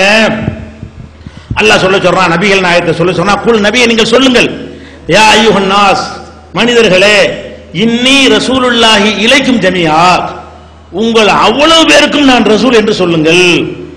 ஏதோ ஒரு காலத்து வரைக்கும் ரசூல் இல்ல, உங்க அவ்வளவு பேருக்கு நான் தான் ரசூல். மனித குலத்தை கூப்பிட்டு என்னைக்கு அவங்க அழைத்தார்கள் அன்றிலிருந்து உலகம் அழிகிற வரைக்கும் யாரெல்லாம் மனித குலமாக இருக்கிறார்களோ 7வது அத்தியாயத்தில் 158வது வசனத்தில் எல்லாம் சொல்லி காட்டுகிறான், யா அய்யுஹன் நாஸ் இன்னி ரசூலுல்லாஹி இலைக்கும் ஜமீஆ, மனித குலமே உங்கள் அத்தனை பேருக்கும் நான் அல்லாஹ்வுடைய தூதராக இருக்கிறேன் என்று எல்லாம் சொல்லி காட்டுறான். அதே மாதிரி 25வது அத்தியாயத்தில் 1வது வசனத்தில் முதல் வசனத்தில் எல்லாம் சொல்லி காட்டுகிறான், தபாரக்கல்லதி நஸ்ஸலல் ஃபுர்கான அலா அப்திஹி, இந்த வேதத்தை தன்னுடைய அடியாருக்கு அருளி இருக்கிறானே, ஃபுர்கானை குர்ஆனை, அந்த இறைவன் பாக்கியமிக்கவன். எதுக்கு அருளி இருக்கிறான்? லி யகூன லில் ஆலமீன நதீரா, அகிலத்திற்கு அது எச்சரிக்கை செய்யும். இன்னொன்னு தேவையில்லை. அகிலம்னா உலகம் அழிகிற வரைக்கும் அகிலம், ஆலமீன் தான். எப்படி ரப்புல் ஆலமீன் என்பது உலகம் அழிகிற வரைக்கும் உள்ள அத்தனை பேருக்கும் ரப்பு என்ற அர்த்தம் தருமோ, அதே மாதிரி குர்ஆன் நதீருல் ஆலமீன், என்றைக்கு இது இறங்குறது அன்னையில இருந்து உலகம் அழிகிற காலம் வரைக்கும் வர்ற அத்தனை பேருக்கும் அதுதான் எச்சரிக்கை செய்யும், அதுதான் நேர்வழி காட்டும். லியகூன லில் ஆலமீன நதீரா, ஆலமீனுக்கெல்லாம் அது எச்சரிக்கை செய்யக்கூடியதா இருக்கும் போது இன்னொருத்த எதுக்கு? இன்னொரு வேதம் எதுக்கு? இன்னொரு வேதம் இல்லாட்டி தூதர் எங்க? இன்னொரு வேதம் தேவையில்லை என்று ஆகிவிடுமே, ஆனால் தூதரும் தேவையில்லை. வேதத்துக்கு தான் தூதர் வருவார். இந்த அடிப்படை நீங்க விளங்கிக் கொள்ள வேண்டும். அதே மாதிரி அல்லாஹ் என்ன சொல்றான்? ஒமா அர்சல்நாக இல்லா காஃபத்தல் லின்னாஸ், மனித குலம் முழுமைக்கும் தூதராகவே தவிர உன்னை அனுப்பவில்லை. உன்னை அனுப்புனது ஏதோ மக்காவுக்கும் மதீனாவுக்கும் அனுப்ப நினைச்சுக்கிறாத, மனித குலம் முழுசுக்கு உன்னை தூதராக நியமித்திருக்கிறேன் என்று அல்லாஹ் சொல்லி காட்டுகிறான். இன்னொரு இடத்துல இது எங்க இருக்குன்னா 34:28 இருக்கிறது. ஹுவல்லதி பாதபில் உம்மீன ரசூலா, அவன் தான் உம்மி சமுதாயத்திலே ரசூலை அனுப்பினான். எத்துலு அலைஹிம் ஆயாத்தி, அவனுடைய வசனங்களை ஒரு ஓதி காட்டுவார். ஒய் சக்கீஹிம், அவர்களை தூய்மைப்படுத்துவார். ஒய் அல்லிமுஹுல் கிதாபு வல் ஹிக்மா, ஞானத்தையும் வேதத்தையும் அவர் கற்றுக் கொடுப்பார் என்று சொல்லிட்டு, அது உம்மிக்கு மட்டும் நினைச்சிராத, வஆகரீன மின்ஹும் லம்மா யல்ஹகு பிஹிம், இன்னும் அவர்களோடு சேராமல் இனி வரப்போகிறார்களே அவர்களுக்கும் அவரை தூதராக அனுப்பினான். அவங்களுக்கும் தூதரு, இன்னும் அவங்களுக்கு சேராம இருக்கிறாங்களே, பிறக்காமல் வராமல் இருக்கிறார்களே, நம்மளை சொன்னால, நமக்கு பிந்தி வந்த மக்களை சொல்றான், இவ்வளவு பேருக்கும் அவரை தூதராக அனுப்பணும். அப்ப என்ன ஒண்ணு, அதை எல்லாத்துக்கும் சேர்த்து அனுப்பி விட்டானே. எல்லாத்துக்கும் பிரதமர், இந்தியாவுக்கு பிரதமர் ஆக்கின பிறகு அது இந்தியாவுக்குலாம் பிரதமர் தான், நானும் ஒரு பிரதமர் சொன்னா அவன் என்ன சொல்லுவீங்க? நான் ஒரு ஃபார்மாலிட்டி பிரதமர் ஒருத்தன் சொன்னா அவன் என்ன செய்வீங்க? அந்த மாதிரி தான் அல்லாஹ் அவ்வளவு தெளிவா சொல்றான், அகிலத்துக்கு பிரதமர்னு சொல்லிவிட்டான்ல. அது போக நபிகள் நாயகம் ஸல்லல்லாஹு அலைஹி வஸல்லம் சொல்றாங்க, குழந்தைக்கு விளங்க இதெல்லாம் ஒழுங்கா சொல்லி கொடுத்துட்டாங்கன்னா இந்த கிறுக்கங்க வந்தே இருக்க மாட்டாங்க. இவங்க புஸ்தகத்துல அந்த இப்னு அரபி சொன்னாரு, இந்த கிறுக்கன் சொன்னான்னு ஆதாரம் காட்டி திரியறாங்க மரகண்டு போய். ஆனால் ரசூல் ஸல்லல்லாஹு அலைஹி வஸல்லம் சொல்றாங்க, இன்ன மஸலி வ மஸலல் அன்பியா, எனக்கும் மற்ற நபிமார்களுக்கும் நான் ஒரு உதாரணத்தின் மூலம் உங்களை விளக்குகிறேன். ரசூல் ஸல்லல்லாஹு அலைஹி சொல்றாங்க, ஒரு உதாரணம் சொல்லி விளக்குகிறேன். எப்படின்னு கேட்டா, கமஸலி ரஜுலின், ஒரு மனுஷன், பனா பைத்தன், ஒரு வீட்டை கட்டுகிறான், ஒரு மாளிகையை கட்டுகிறான். ஃபஅஹ்ஸனஹு, ரொம்ப அழகுற அதை அமைக்கிறான். ஃபஅஜ்மலஹு, ரொம்ப கவர்ச்சியாக என்ன செய்யறான், அதை உண்டாக்குறான். ஒரு கட்டடத்தை கட்டினா அவ்வளவு சூப்பரா நினைஞ்சிடறான், அந்த கட்டடம் அவ்வளவு நல்லா இருக்கிறது. கட்டுனா இல்லா மூதிய லபினா, ஒரு செங்கல் வைக்கிற இடத்தை தவிர எல்லாம் கரெக்டா இருக்கிறது. பார்த்தா கட்டடம் சூப்பரா இருக்கிறது, ஒரு பூனைக்குட்டி போற ஓட்டை இருக்குது. செங்கல் வைக்கிற இடம் அதானே, ஒரு செங்கல் வைக்கிற இடத்துல பூனைக்குட்டி போயிரும்ல. கட்டடத்தை நல்லா கட்டிவிட்டு என்ன பண்ணிட்டான், அவன் ஒரு ஓட்டை வச்சிருக்கான், அதுல ஒரு பூனைக்குட்டி போயிடும். அப்ப என்ன செய்யறாங்க, நம்ம மக்கள் எல்லாம் பாக்குறாங்க, என்ன அற்புதமான கட்டடம், இப்படி பார்த்துட்டே வர்றாங்களா, ஓட்ட தெரியுது, மற்றதெல்லாம் பார்த்து ரசிக்கிட்டே வர்றாங்க. அவங்க கண்ணுக்கு என்ன செய்யுது, அப்படியே ரசூலுல்லாஹ் சொல்றாங்க, ஃபஜஅலன் நாசு யதுமுன பிஹி, சுத்தி சுத்தி வர்றாங்க. யாஜபூனல அதை பார்த்து வியப்படைகிறார்கள். ஆஹா என்ன கட்டடம் என்று. அப்ப என்ன கேட்கிறாங்கன்னா, இந்த ஒரு கல் இந்த இடத்துல ஒரு செங்கலை வச்சா சூப்பருக்கு சூப்பர் அப்படி பேசிக்கிறாங்க. இந்த இடத்துல ஒரு ஓட்டை இருக்கு, இது மட்டும் இல்லாம இருந்தா எவ்வளவு அற்புதமா இருக்கும் அப்படி பேசிக் கொள்கிறார்கள். இதை சொல்லி ரசூல் ஸல்லல்லாஹு அலைஹி சொல்றாங்க, அனல் லபினா, நான் தான் அந்த ஒரு செங்கல், அந்த ஒண்ணுக்கு தான் இடம் இருந்துச்சு. எல்லா நபிமார்களையும் அனுப்புனது கட்டடம் கட்டுற மாதிரி, ஒவ்வொரு நபியும் ஒரு செங்கல், செங்கலுக்கு மேல செங்கல் எல்லாம் வச்சுட்டு ஒரு செங்கல் காலியா இருந்துச்சு, ஒண்ணுதான் காலியா இருந்துச்சு. மேற்கொண்டு வந்தா குப்பை கூட எல்லாம் கொண்டு போடணும், வைக்கிறதுக்கு அது ஒண்ணுதான் இடம். ரசூலுல்லாஹ் சொல்றாங்க, அனல் லபினா, நான் தான் அந்த செங்கல். ஆனா காத்தமுன் நபியின், நான் தான் நபிமார்களுக்கு இறுதி. இந்த காத்தமுன் நபியினுக்கு அர்த்தம் ரசூலுல்லாஹ் சொல்லிட்டாங்க. இந்த கிறுக்கைய நோட்டீஸ் போட்டு இப்னு அரபி சொன்னா அவன் சொன்னான்னு நோட்டீஸ் போட்டு தெரியுறாங்க. காத்தமுன் நபியினுக்கு காத்தமுன் நபி ரசூல் ஸல்லல்லாஹு அலைஹி வஸல்லம் விளக்கம் என்ன சொல்றாங்க, கட்டிடத்தில் ஒரு செங்கல் வைக்கத்தான் இடம் இருந்தது, அது வச்சா நல்லா இருக்குன்னு எல்லாரும் பேசிக்கிட்டாங்க. என்னை கொண்டு எங்க எல்லாம் வச்சுட்டான், சூப்பரான கட்டடம் அமைந்து விட்டது, நான் தான் அந்த செங்கல், நான் தான் அந்த ஒரு கல்லு, முடிந்து விட்டது. இடம் இல்ல, அதுல எந்த குறையும் இல்ல, எதையும் வச்சு நிறைக்க வேண்டியது இல்ல, இந்த மிர்சா குலாம்ங்கிற கிறுக்கம் வந்து பெயிண்ட் அடிக்க வேண்டியது இல்ல, எல்லாம் கிளீன் பண்ணியாச்சு. அதன் அர்த்தம் புகாரியில 3535வது ஹதீஸ்ல இது இடம்பெற்றிருக்கிறது. இதை விட யாராவது விளக்க இயலுமா? நான் கேட்கிறேன், இதை விட ரசூலுல்லாஹ் தான் கடைசி நபிங்கிறது வேற எவனுக்கு விளக்க இயலும்? அல்லாஹ்வுடைய தூதர் காட்டின அந்த உதாரணம் ஒண்ணு பத்தாத, இதுக்கு பிறகு போய் நிக்கிறாங்கன்னா இவங்க எந்த பிறவின்றது தெரியல. மூளை அல்லாஹ் கொடுத்திருக்கானா, சிந்திக்கிற திறனை கொடுத்திருக்கானா? அல்லாஹ்வுடைய ரசூல் இவ்வளவு அழகா குழந்தைக்கு சொல்ற மாதிரி சொல்லி தருகிறார்களே, இது தெளிவாக விளக்கி இருந்தால் உண்டாயிருப்பார்களா? அதே மாதிரி ரசூல் ஸல்லல்லாஹு அலைஹி சொல்றாங்க, ஃபுல்தில்து அலல் அன்பியாஇ பிசித்தின், 6 விஷயங்கள்ல மற்ற நபிமார்களை விட எனக்கு அல்லாஹ் கூடுதல் சிறப்பு தந்திருக்கிறான். மத்தல எல்லாம் சமந்தான், எந்த நபியை வேறுபடுத்த கூடாது. ஒரு நபிக்கு சில சிறப்பு கொடுத்திருப்பான், ஒரு நபிக்கு வேற சிறப்பு கொடுத்திருப்பான். நபிகள் நாயகம் ஸல்லல்லாஹு அலைஹி வஸல்லம் சொல்றாங்க, மத்த நபி நானும் எல்லாம் ஒண்ணுதான், ஆனா 6 விஷயங்களில் என்னை வந்து அல்லாஹ் வந்து மத்தவங்களுக்கு கொடுக்காத ஒரு சிறப்பை தந்திருக்கிறான் அப்படின்னு சொல்லும் பொழுது அதுல ஒரு சிறப்பாக என்ன செய்யறாங்கன்னா, உர்சில்து இலல் ஹல்கி காஃபா, உலக மக்கள் அத்தனை படைப்பினங்கள் அத்தனை பேருக்கு ஹல்குங்கிறாங்க, ஜின்னெல்லாம் சேர்ந்துக்கிறதுல யாருக்கெல்லாம் நபி தேவையோ, மனிதனை மட்டும் சொல்லாம ஹல்குனா என்ன, படைப்பினங்கள், எல்லா படைப்பினங்களுக்கும் தூதராக நான் அனுப்பப்பட்டிருக்கிறேன். என்ன கொண்டு நபிமார்களுக்கு முத்திரையிடப்பட்டு விட்டது, சீல் வைக்கப்பட்டு விட்டது. ஹுத்திமன்னா முத்திரை வைக்கிற, மோதிரம் அர்த்தம் கிடையாது, முத்திரையிடப்பட்டது வினை சொல்லாக சொல்லப்பட்டிருக்கிறது. காத்தம்னா மோதிர, மோதிர அழகுன்ற அர்த்தம். இன்னும் உளறாங்க இருந்துகிட்டு அல்லாஹ்வுடைய தூதர் அழகான விளக்கம் சொல்றாங்க. முஸ்லிம்ல இது 812வது ஹதீஸில் இடம்பெற்றிருக்கிறது. இது சொல்லுகிறது நபிகள் நாயகம் ஸல்லல்லாஹு அலைஹி வஸல்லம் தனிச்சிறப்பு என்ன, லாஸ்ட் நபிங்கிற தனிச்சிறப்பு. கடைசி நபி என்பது 6 சிறப்பில் ஒரு அந்த மற்ற 5 சிறப்பு என்னன்னு கேட்டா, அதாவது ரத்தின சுருக்கமாக பேசுவது. இது ரசூலுல்லாஹ் சின்ன வார்த்தையில் பெரிய அர்த்தமெல்லாம் இருக்கும் ரசூல் ஸல்லல்லாஹு அலைஹி வஸல்லம். அது அல்லாஹ் எனக்கு கொடுத்த சிறப்பு. என்னை பத்தி கேட்டவுடனே 1 மாச தூரத்துல வந்து பயப்படுவாங்க, முகமது முகமது என்று பயத்தை எல்லாம் உண்டாக்கி வைத்திருக்கிறான். அதே மாதிரி கனிமத்து போர்க்களங்களில் பெறக்கூடிய பொருள்கள் எனக்கு ஹலாலாக்கப்பட்டிருக்கிறது. வேற சமுதாய மக்கள் என்ன செய்வாங்க, போர்க்களத்தில் பெற்ற பொருள்களை எரிச்சு சாம்பலாக்கிடணும். இந்த உம்மத்துக்கு என்ன இருக்கு, போர்க்களத்தில் எதிரிகள்கிட்ட கைப்பற்றின பொருள் ஹலாலாக்கப்பட்டிருக்கிறது. இது வந்து 3வது. அதே மாதிரி ஜுயிலத்தில் அவர்கள் மஸ்ஜிதம் ஒத்தகூரா, பூமி முழுதும் எனக்கு வந்து என்னவா இருக்கிறது, தயமம் செய்வதற்கு தொழுவதற்கு ஏற்ற இடமாகவும் தயமம் செய்வதற்கு ஏற்ற தூய்மையாக ஆக்கப்பட்டிருக்கிறது. அதுக்கு அடுத்து சொல்றாங்க 4ஆச்சா, 5 6 ஒண்ணுதான், நம்பரை போட்டு சொல்றாங்க ரசூல் ஸல்லல்லாஹு அலைஹி வஸல்லம். உலகத்துக்கெல்லாம் அனுப்பப்பட்டிருக்குங்கிறது 5, என்னை கொண்டு முத்திரை வச்சிருக்கிற 6ங்கிறாங்க பாருங்க. 2ஆ எண்ணி சொல்றாங்க, இவங்களுக்கு விளங்குறதுக்காக வேண்டி. 2 வெவ்வேறு அர்த்தம் இருக்கடா, ஆழம் இருக்கடான்னு காட்டுறதுக்காக வேண்டி அப்படி சொல்றாங்க. இது ஒரு விஷயம். அதே மாதிரி ரசூல் ஸல்லல்லாஹு அலைஹி வஸல்லம் சொல்றாங்க, இது முஸ்லிம்ல 812வது ஹதீஸ், கானத்து பனு இஸ்ராயீல தசூசுமுல் அம்பியா, இஸ்ரவேல் சமுதாயத்திற்கு நபிமார்கள் வந்து தலைமை தாங்கி நடத்தி வந்தார்கள், தலைமை தாங்கி அரசியல் நடத்தி வந்தார்கள். குல்லமா ஹலக்க நபியுன் ஹலஃபஹு நபியுன், ஒரு நபி இறந்து விட்டால் வேற ஒரு நபி அந்த இடத்துக்கு வந்து விடுவார். இஸ்ரவேல் சமுதாயத்துக்கு ஒரு நபி மூத்தா போனார்னு வைங்களேன், மக்கள்கிட்ட தலைமையை எல்லாம் கொடுக்க மாட்டான், வேற ஒரு நபி எல்லாம் அனுப்பி விடுவான். ஆனா ஒய்னஹு லா நபிய பாதி, எனக்கு பிறகு ஒரு நபியும் கிடையாது, நபிமா இஸ்ரவேல் மக்களுக்கு வந்த மாதிரி யாருமே வரமாட்டாங்கன்னு எந்த நபியும் கிடையாது என்று சொல்லி நபி ஸல்லல்லாஹு அலைஹி வஸல்லம் சொல்லி, வஸயகூனு குலஃபா, கலீஃபாக்கள் ஆட்சியாளர்கள் வருவார்களே தவிர நபி வரவே மாட்டார்கள். இது புகாரியில 3455 3249 ஆகிய ஹதீஸ்கள் நீங்க பார்க்கலாம். அதே மாதிரி ரசூல் ஸல்லல்லாஹு அலைஹி வஸல்லம் அவர்கள் மருமகன்ட்ட சொல்றாங்க, அலி ரலியல்லாஹு அன்ஹு சொல்றாங்க, எப்படி சொல்றாங்க?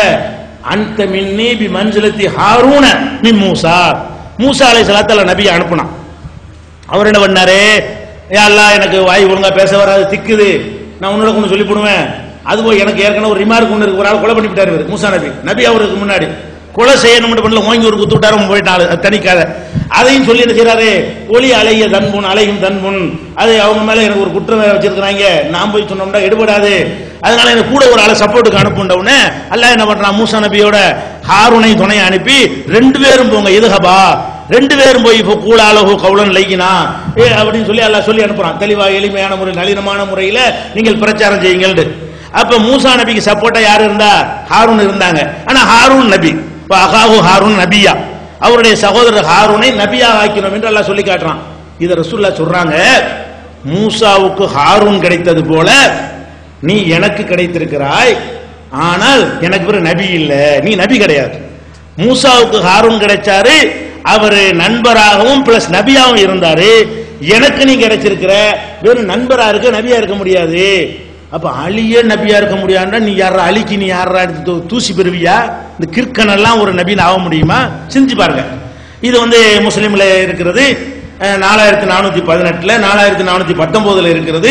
இன்னும் சொன்னாங்க, செய்யக்கூனு ஃபி உம்மத்தி ஸலாஸூன கஸாபூன, 30 பெரும் பொய்யர்கள் இந்த சமுதாயத்தில் தோன்றுவார்கள். யஸா குல்லுஹும் யஸாமு அன்னஹு நபியுன், நான் நபின்னு 50 பேர் சொல்லுவாங்க. 30 பேர் சொல்லுவான். இவன் எத்தனை ஆள்னு தெரியல, இவன் தான் கடைசியா இன்னும் 4 பேர் சொல்ல போறாங்க, லிஸ்ட் நம்மள்ட்ட இல்ல. ஆனா ரசூல் ஸல்லல்லாஹு அலைஹி சொல்றாங்க 30 பொய்யனும் வருவாங்க, நபின்னு சொல்லுவான். ஆனா ஹாத்தமுன் நபியின், நான் தான் நபிமார்களுக்கு முத்திரையாக இறுதியாக இருக்கிறேன். லா நபிய பாதி, அதுக்கு அர்த்தம் எனக்கு பிறகு ஒரு நபியும் கிடையாது என்று சொன்னது திருமதியில 2145 இருக்கிறது. இன்னொரு ரசூல் ஸல்லல்லாஹு அலைஹி சொல்றாங்க, இன்னர் ரிசாலத்தை உன் நுபுவத்த கதியின் கதாத், ரசூலுங்கிற தகுதியும் நபிங்கிற தகுதியும் முடிந்து போய்விட்டது. ஃபலா ரசூல வலா நபிய பாதி, எனக்கு பிறகு ரசூலும் இல்லை நபியும். இவங்க ரசூல் வேற நபி வேறம்பாங்க, அது ரசூல் வேற நபி வேற, இவங்க நபியா தான் வந்தாங்க, ரசூலா வரல அப்படின்லாம் ஒரு வியாக்கியானம் கொடுத்து மக்களை ஏமாத்துவாங்கிறதுனால அதுக்கு ஆப்பு போட்டு போயிட்டாங்க ரசூல் ஸல்லல்லாஹு அலைஹி வஸல்லம்.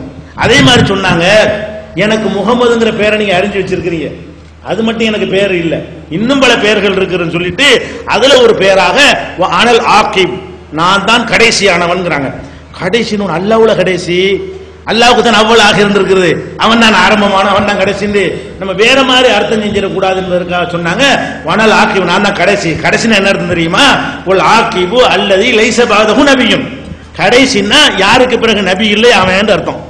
நான் தான் ஆகிபு கடைசின்னா எனக்கு பிறகு நபி இல்லை, கடைசி நபின்னு அர்த்தம். அது பேர் ரசூலுல்லாஹ்வுடைய பேர்ல ஒரு பேர் என்ன? கடைசி நபிங்கிறது பேர். ஒரு ஆளுக்கு கடைசி நபின்னு பேரை வச்ச பிறகு இவன் சொல்றான் நானும் நபிங்கிறான். அப்ப யார பொய்யாக்குறான்? நபிகள் நாயகத்தை பொய்யாக்குறோம் நபிகள் நாயகத்தினுடைய வழியில நபின்னு சொல்ல இயலுமா? இந்த மாதிரியான விஷயங்கள் எல்லாம் மக்களுக்கு சொல்லப்படல. அதே நேரத்தில் இவன் யார நபின்னு சொல்றானோ இந்த கிற்கனுடைய விஷயத்தை நீங்க தெரிஞ்சுக்கணும். முதலாவது என்னன்னு கேட்டா, ஒரு கிற்க நபியா இருக்க முடியாதுன்னு உங்களுக்கு எல்லாம் தெரியும். ஆனா கிற்கன் எல்லாம் சொல்லுவாங்க, ரசூலுல்லாஹ்வும் சொன்னாங்க, நபிமார்களையும் சொன்னாங்க, மஜ்னூன்னு சொன்னாங்க. ஆனா சொன்னவன் கிற்கனா இருந்தானே தவிர கிற்கத்துக்கு ஆதாரத்தை ஒன்றும் காட்டல. இந்த கிற்கன் அது பதில் சொல்லுவாங்க, கேட்டீங்கன்னா எல்லா நபியும் தான் கிற்கண்டாங்க, எல்லா நபியும் கிற்கண்டாங்க, ஆதாரம் இல்லாம சொன்னாங்க. நாங்க கிற்கண்டு இவனை சொல்றோம்னா ஆதாரத்தோட சொல்ல போறோம். உதாரணம் உங்களுக்கு சொல்லி காட்டினார். என்னன்னு கேட்டா, ஒரு ஆள் இவனை விவாதத்துக்கு கூப்பிடுறாரு. ஒரு ஆள் என்ன செய்யறாரு, இந்த மிர்சா குலாம்ங்கிறவனை வாட விவாதம் பண்றதுன்னு கூப்பிடுறாரு. இவன் விவாதத்துக்கு வரமாட்டோம், புஸ்தகம் நான் ஒரு புஸ்தகம் எழுதுற, நீ ஒரு புஸ்தகம் எழுது, பாத்துக்கணும் எந்த புஸ்தகம் நல்லா இருக்கு பாப்போம் இப்படிங்கிறான். இது இவன் நான் எழுதுற புஸ்தகம் தான் தெரியுமா, அவன் நான் எழுதுற புஸ்தகம், இது தீர்வு கிடைக்குமா? விவாதத்தில் இடக்கு முடக்க கேட்டாதான் உலகெல்லாம் கண்டுபிடிக்க முடியும். அவர் விவாதத்துக்கு கூப்பிட மாட்டேன்ட்டான். கோபத்தில் என்ன பண்றான்னா, அவன் அந்த ஆளை திட்டி எழுதுறான் ஒரு புஸ்தகம். என்ன எழுதுறான், எப்படி திட்டுறான்? அலைகில் லானத்து, அவன் மீது லானத்து உண்டாகட்டும், அலைகி அல்ஃபுல்லானா, 1000 லானத்து அவனுக்கு உண்டாகட்டும் சொல்லிட்டு என்ன செய்யறான், ஒரு புக்கை எடுத்தீங்கன்னா அந்த புக்கு அவனுடைய புக்கு, அது அல்லானத்து 1, அல்லானத்து 2, அல்லானத்து 3, அல்லானத்து 4, அல்லானத்து 5 ஒரு பேஜ்ல ஒரு 50 வருமா, 50 வரும். அடுத்த பேஜ்லயும் அப்படி 50 தடவை லானத்து. இந்த ராமஜெயம் எழுதுவாங்கல்ல இந்துக்கள்லாம், அந்த மாதிரி என்ன பண்றான், லானத்து லானத்து லானத்து லானத்து லானத்து, அடுத்த பக்கத்துல லானத்து லானத்து லானத்து அடுத்து இப்படி ஒரு கிறுக்கு உட்கார்ந்து எழுதுனா லூசா நபியா? அடே கொஞ்சம் அறிவான, இது சொன்னோட காரிச்சு இப்படி ஓட வேணா, நீ இப்படி ஒருத்தன் உட்காந்து எவனா சொல்ல, ஒரு ஆள் மேல 1000 நாசமா போனா 1000 நாசமா போடான்னு சொல்லிட்டு போயிட்டு இருக்க வேண்டியதானே. இது உட்காந்து எழுதுறாங்க புஸ்தகத்துல பேஜா 40 பக்கம் பிரட்டிக்கிட்டு போவீங்க. அவ்வளவு இந்த லானத்துங்கிற வார்த்தை தான் இருக்கும். லானத்து 1, லானத்து 2, லானத்து 3, லானத்து 44, லானத்து 100, 140 இப்படி போயிட்டே இருக்கும். இப்படி ஒரு கிறுக்கம் உட்காந்து இது நாங்க உங்கள்கிட்ட மட்டும் சொல்லல, அந்த காதியானிகளோட நடந்த விவாதத்துல இதை கேட்கிறோம். ஏன்டா இவன் லூசா நபியாண்டு பதில் சொல்லலையாருல எங்க எழுதிருக்கிறான், அதுக்கு ஆதாரம்லாம் அவங்க மறுக்க முடியாது. மிர்சா குலாம் பொய்யன்கிற டிவிடி டிவிடியா போட்டு எல்லாத்தையும் கொடுங்க. பொய்யன்கிறதுக்கு நெட்லையும் இருக்கு, நெட்ல போய் எத்தனை பாப்பீங்க. உங்களுக்கு டிவிடியா போட்டு தர சொன்ன வீட்டுல உட்காந்து போட்டு செய்யுங்க, நீங்க பாருங்க. அவங்க முன்னாடியே கேட்போம். உலக தலைவர்கள்லாம் கூட்டி வந்திருந்தாங்க இந்த விவாதத்துல, அவனுடைய உலக தலைமையெல்லாம் கூட்டிட்டு வந்திருந்தான். கேட்ட கேள்விக்கு பதில் இல்லை. இங்க உள்ள காதியானியுடைய அல்லற சில்லறைக்கு இதெல்லாம் தெரியாது. பெரிய ஆட்களை நாரி போன விஷயம் நீ என்னமோ அவனுக்கு பின்னா நோட்ஸ் எடுத்து தெரியற. பெரிய ஆட்களை உட்கார வச்சு சொல்றான், உன்னுடைய தலைவர்கள் மத்தியில கேட்டு அதுக்கு பதில் சொல்ல முடியல. அதே மாதிரி என்ன பண்ணான்னு கேட்டா, இப்ப ஈசா ஒரு பொய்ய நபியா இருக்க முடியுமா? கிறுக்க நபியா இருக்க முடியாது. நபிங்கிற முதல் நபி வர முடியாது, பேசிக்க தப்பு வச்சுக்கிடுவோம். நபி வரலான்னு இருந்தாலும் கண்டிப்பா இந்த கிறுக்க நபி இல்லை. நபி வரலான்ற கொள்கையை சரின்னு வைத்துக் கொண்டால் கூட இந்த கிறுக்கான நபின்னு ஏத்தினா ஒரு லாஜிக்குமே இல்லை. அவ்வளவு கிறுக்கவன் என்ன செய்யறான்னு கேட்டா, இவன் சொல்றான் நூருல் ஹக்ங்கிற ஒரு புஸ்தகத்துல பக்கம் 296 சொல்றான், ஈசா நபியுடைய கபரு பாலஸ்தீனத்தில் இருக்கிறது. ஈசா நபியுடைய கபர் எங்க இருக்குதான் எதுக்குன்னு கேட்டா, இவன் ஈசா நபி மூத்தாக்குறதுல குறியா இருப்பாங்க. ஈசா நபி மூத்துன்னு சொல்லிவிட்டு அப்புறம் என்ன செய்வாங்க, ஈசா நபி மூத்தாயிட்டாங்கல்ல ஆனா வருவாங்கன்னு இருக்குது. அதுக்கு என்ன அர்த்தம், ஈசா மாதிரி ஒருத்தர் வருவார், அதை நான் தாமா. எப்படி டைப்பு முதல் ஈசா மூத்தாக்குறது எதுக்குன்னு கேட்டா, ஈசா மூத்தாக்கிட்டு ஈசா வருவாருங்கிற விஷயம் அவன் தான் சொல்லுவான். ஈசா மூத்தாக்கி விட்டு என்ன செய்வான், ஈசா மூத்து தானே, சரி இப்ப பாரு ஈசா வருவார்னு இருக்கு. இப்ப என்ன அர்த்தம், நான் தான் அது என்னைய தான் பத்தி சொல்லப்பட்டிருக்குன்னு சொல்லுவான். இப்படி இருக்காம அதுக்காக என்ன பண்றான்னா, ஈசா நபி கபர் பாலஸ்தீனத்தில் இருக்குங்கிறான். அந்த விவாதத்தில் கேட்டா நான் டீட்டெயிலா சொல்லியிருப்பேன். டைம் முடிய போறதுனால ஷார்ப்பா ஒரு உதாரணம் காட்ட முடியுமா, அவர் பொய்யர் என்பதற்கு ஆதாரம் காட்ட முடியுமான்னு கேட்டிருக்காங்க நோட்டீஸ்ல. அதுக்காக சொல்றேன். இந்த மாதிரி சொல்லிட்டானா, அதுக்கப்புறம் என்ன செய்யறான்னா, கிறிஸ்டியனுங்கிற ஒரு புஸ்தகத்துல 25ஆம் பக்கத்துல ஈசா நபியுடைய கபர் காஷ்மீர்ல இருக்குது. ஒரே ஒருத்தன் ஒரு ஆளுடைய கபர் 2 இடத்துல இருக்குமா, இவன் தான் கபர் வணங்கி தான் இங்கே நாகூராடவர் அடங்கியிருக்காரு, கோல்முலை அடங்கியிருக்காருன்னு சொல்றான்னா, இவன் என்ன பண்றான், ஈசா நபியுடைய கபர் பாலஸ்தீனத்தில் இருக்குன்னு ஒரு எழுதிவிட்டு அப்புறம் காஷ்மீர்ல இருக்குங்கிறான். இவன் நபியா பொய்யனா? இவன் எங்கடா இருக்கு ஈசா நபி கபர், எது உண்மைன்னு 2 சொன்னவன் யாரு? ஒரு ஆளுடைய கபர் எங்க இருக்குது என்பதுல 2 விஷயத்தை சொன்னான்னா, இவன் ஒரு லூசுண்டு எடுக்கிறதா நபின்னு எடுக்கிறதா? இவனை போய் நபின்னு என்ன செய்யறாங்க சொல்லி இருக்கிறாங்க. அதே மாதிரி இவனே சொல்றான், ஆயினே கமாலாத்த இஸ்லாம்ங்கிற புஸ்தகத்துல உங்களுக்கு நோட்டீஸ்லயும் கொடுத்துருக்காங்க. அந்த டீட்டெயில்லாம் பிரசனம் கொடுத்தாங்களா, எல்லாம் வாங்கிட்டீங்களா? இது நபி தோணும் பிரசனம் கொடுத்துருப்பாங்க, அது விவரங்கள்லாம் இருக்கிறது. அதுல என்ன செய்யறான், பக்கம் 409 சொல்றான், ஈசா நபி வானத்திலிருந்து இறங்குவார், அதை நம்புவது கட்டாய கடமை, அது ஈமான்ல ஒரு பகுதி அப்படின்னு சொல்றான். அதுக்கடுத்து அதே நூல்ல 44ஆம் பக்கத்துல என்ன சொல்றான்னு கேட்டா, ஈசா நபி வானத்திலிருந்து இறங்குனாங்க நம்புனீங்க சிறுக்கு அப்படிங்கிறான். ஈசா நபி ஒரு புஸ்தகத்திலேயே ஒரு பக்கத்துல ஈசா நபி வானத்திலிருந்து இறங்குவாங்க, அதை நம்புறது கடமைங்கிறான். இதெல்லாம் இதை மேடையில் அடிச்சு விடல, கோயம்புத்தூர்ல 9 நாள் விவாதம் சொன்னார, அதுல எடுத்து போட்டு நம்ம கேட்கிறோம். அவன் முன்னிலையில் அவன் புஸ்தகத்தை வச்சு வாசிச்சு இருக்குதா, இதுக்கு பதில் சொல்லு அப்படின்னு கேட்கிறோம். அதுக்கு அவனால பதில் சொல்ல முடியல. அதே மாதிரி என்ன செய்யறான்னு கேட்டா, மரியமும் நானே ஈசாவும் நானேங்கிறான். நான் முதலில் மரியமாக இருந்தேன், மரியமாக இருந்து நானே ஈசாவை சூழ் கொண்டேன், பிறகு நானே என்னை பெற்றெடுத்தேன். இவன் தான் மரியமா, நான் தான் மரியம் சொல்லி நானே மரியமா இருந்தேன், அப்புறம் நானே எனக்குள்ள ஈசாவை உண்டாக்குன, அப்புறம் நானே பெற்றெடுத்தேங்கிறான். இவன் யாரு, இவன் லூசு, நான் தான் பொம்பளைங்கிறான். அது பொம்பளைக்கு பிறந்த பிள்ளையும் நான் தாங்கிறான். அவர் ஈசா இறந்துட்டாருன்னு சொல்றான், இல்ல நான் தான் அதுங்கிறான். இந்த மாதிரி உளரக்கூடியவன் யாரா இருப்பான்? இதெல்லாம் அந்த விவாதத்தில் நினைஞ்சிருக்கிறோம், கேட்டோம். அது மாத்திரம் இல்ல, இந்த நாய் மன்சூர் கல்லாஜி மாதிரி நானே அல்லாஹ்னு வர சொல்லியிருக்கிறான். இவனை நபிங்கிறாங்க. நான் அல்லாஹ் ரசூலுல்லாஹ் அப்படி நபி அல்லாஹ் இருக்க முடியும்? அல்லாஹ்வுடைய ரசூல் அப்படியாவது நிக்கணுமா இல்லையா? என்ன செய்யறான், நானே என்ன செஞ்சேன், அல்லாஹ்வானேன், அல்லாஹ் எனக்குள்ள இறங்கினான், நானே அல்லாஹ்வாகினேன், நானே தான் வானத்தை படைத்தேன், பிறகு நான் தான் மனிதனை படைத்தேன். உதாரணம் எல்லாம் படிச்சா நம்மளெல்லாம் அல்லாஹ் எனக்குள்ள வந்து விட்டான், அப்புறம் நான் என்ன செஞ்சேன், வான பூமி எல்லாம் படைக்க நினைச்சேன், உடனே படைச்சேன், மனுஷனை படைக்க நினைச்சேன், நான் தான் படைச்சேன்னு சொல்லி இப்படி எழுதியிருக்கிறான். ஒரு கிறுக்கன் எழுதியிருக்கிறான். அந்த ஆயின கமாலாத்த இஸ்லாம்ங்கிற புஸ்தகத்துல 565ஆம் பக்கத்துல எழுதி வைத்திருக்கிறான். அதே மாதிரி இந்த மொய்தீன் அப்துல் காதர் ஜிலானிய தொட்டில போட்டு ஆட்டனமேட் இருக்க அதையே நம்ம கண்டிக்கிறோம்ல. இந்த கிறுக்கன் சொல்றான், அல்லாஹ் சொன்னானா அந்த பி மன்சிலத்து இப்னி, நீ எனக்கு மவன மாதிரி மவன போலன்னு சொன்னானா அல்லாஹ். இவனை பார்த்து, இந்த கிறுக்கனை பார்த்து அல்லாஹ் சொன்னானா அந்த பி மன்சிலத்து இப்னி, நீ என் மகனை போல. அட மகனை போல ஈசா நபிய மகங்கிறான, அல்லாவும் மரியமும் சேர்ந்து பெத்தெடுத்தாங்கன்னு சொல்றான். அவனும் மகனை போலன்னு தான் சொல்றான். மகன் சொன்ன அவனே என்ன சொல்றான், அவனும் மகனை போலன்னு தான் சொல்றான். நீனும் மகனை போலங்கிற. அப்ப நீ என்ன மதத்துக்காரனே? உன்னைய கிறிஸ்தவன் வந்து அந்த பிரிட்டிஷா தான் உண்டாக்கி இருக்கான்னு சொல்றாங்க, கரெக்ட் தானே? அப்ப நீ இந்த இஸ்லாத்துக்குள்ள இறை மகன்கிறத உண்டாக்கத்தானே பாக்குற. அப்ப இவன் யார்? இவன் அல்லாங்கிறான், நான் தான் அல்லாங்கிறான், நான் தான் மரியங்கிறான், நான் தான் மகதிங்கிறான், அப்புறம் எல்லாமே நான் தாங்கிறான். இந்த மாதிரி சொல்லக்கூடிய ஒரு கிறுக்கனாக இருக்கிறத நீங்க பாக்குறீங்க. அதே மாதிரி இந்த மசீஹ் ஈசா நபி வரக்கூடிய காலத்துல காலரா ஏற்படும் குர்ஆனில் இருக்குது அப்படின்னா நம்ம கேட்டோம். வேற ஒண்ணும் வேணாம்டா, எல்லா வார்த்தையும் முடிச்சுக்கிடுவோம். இந்த வசனத்தை கூட எடுத்துக்காட்டு. அவன் எழுதியிருக்கிறான் கிறிஸ்டினுங்கிற புஸ்தகத்துல பக்கம் 5ல இருந்து 9 வரைக்கும் எழுதிட்டு வரும்போது, மசீஹ் வரக்கூடிய ஈசா நபி இறங்கும் பொழுது பூமியில் காலரா ஏற்படும். இவனா சொன்ன பரவாயில்லை என்று அல்லாஹ் குர்ஆன்ல சொல்றாங்களாம். குர்ஆனே தெரியாத ஒருத்தன் குர்ஆனுக்கு விளக்கம் சொல்ல வந்தானா? அட குர்ஆன்ல ஒரு வசனம் இருக்குன்னு சொல்றிய, அந்த வசனத்தை எடுத்து காட்டுறா, நாங்க விவாதத்தை முடிச்சுக்கிறோம்னு சொன்னோம். என்ன சொன்னான் தெரியுமா? நபி இந்த சொன்னார் ஐயப்பன் ஒருத்தன் என்ன சொல்றான், எந்த கேள்வி கேட்டாலும் பதில்.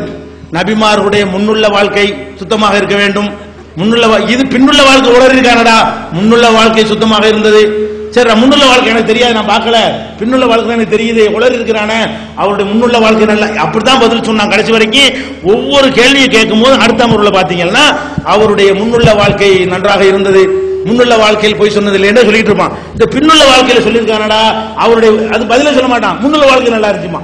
இப்படியே இந்த சீடி பூரா பாத்தீங்கன்னு சொன்னா கேட்கிற கேள்விக்கெல்லாம் ஒரே பதில் என்னன்னு கேட்டா முன்னுள்ள வாழ்க்கையுமா. பின்னுள்ள வாழ்க்கை இவ்வளவு லட்சணமா இருந்தா முன்னுள்ள வாழ்க்கை அதை விட மோசமா தான் இருந்திருக்கு. அது எங்கிட்ட ஆதாரம் இல்ல, அதை வச்சு கேட்க இதுக்கு ஆதாரம் இருக்குடான்னு கேட்டா அதுக்கு பதில் கிடையாது. இந்த மாதிரி ஒரு கிறுக்கு நிறைய இருக்கிறது. இதெல்லாம் நீங்க என்ன செய்யுங்க, அது பெரிய பட்டியலே வச்சிருக்கோம்னு வைங்களேன். அது மாதிரி ஆங்கிலத்தில் ஒரு வகை வந்து அதோட முக்கியமானது, அதை சொல்லி முடிக்கணும். ஒரு முகமதி பேகண்ட் ஒரு அம்மா இருக்குது, அதை என்ன செய்யறான், கணக்கு பண்ண நினைக்கிறான். நல்ல அழகா இருப்பாங்க போல இருக்கு, சிரிக்கிறது சொல்லல. உடனே என்ன செஞ்சான்னா அல்லாஹ்ட்ட வகி வந்துச்சான், உன்னை ஜவ்வஜ்னாகஹா, அந்த பெண்ணை உனக்கு கல்யாணம் பண்ணி தந்தோம் அப்படின்னு எனக்கு வகி வந்து விட்டது.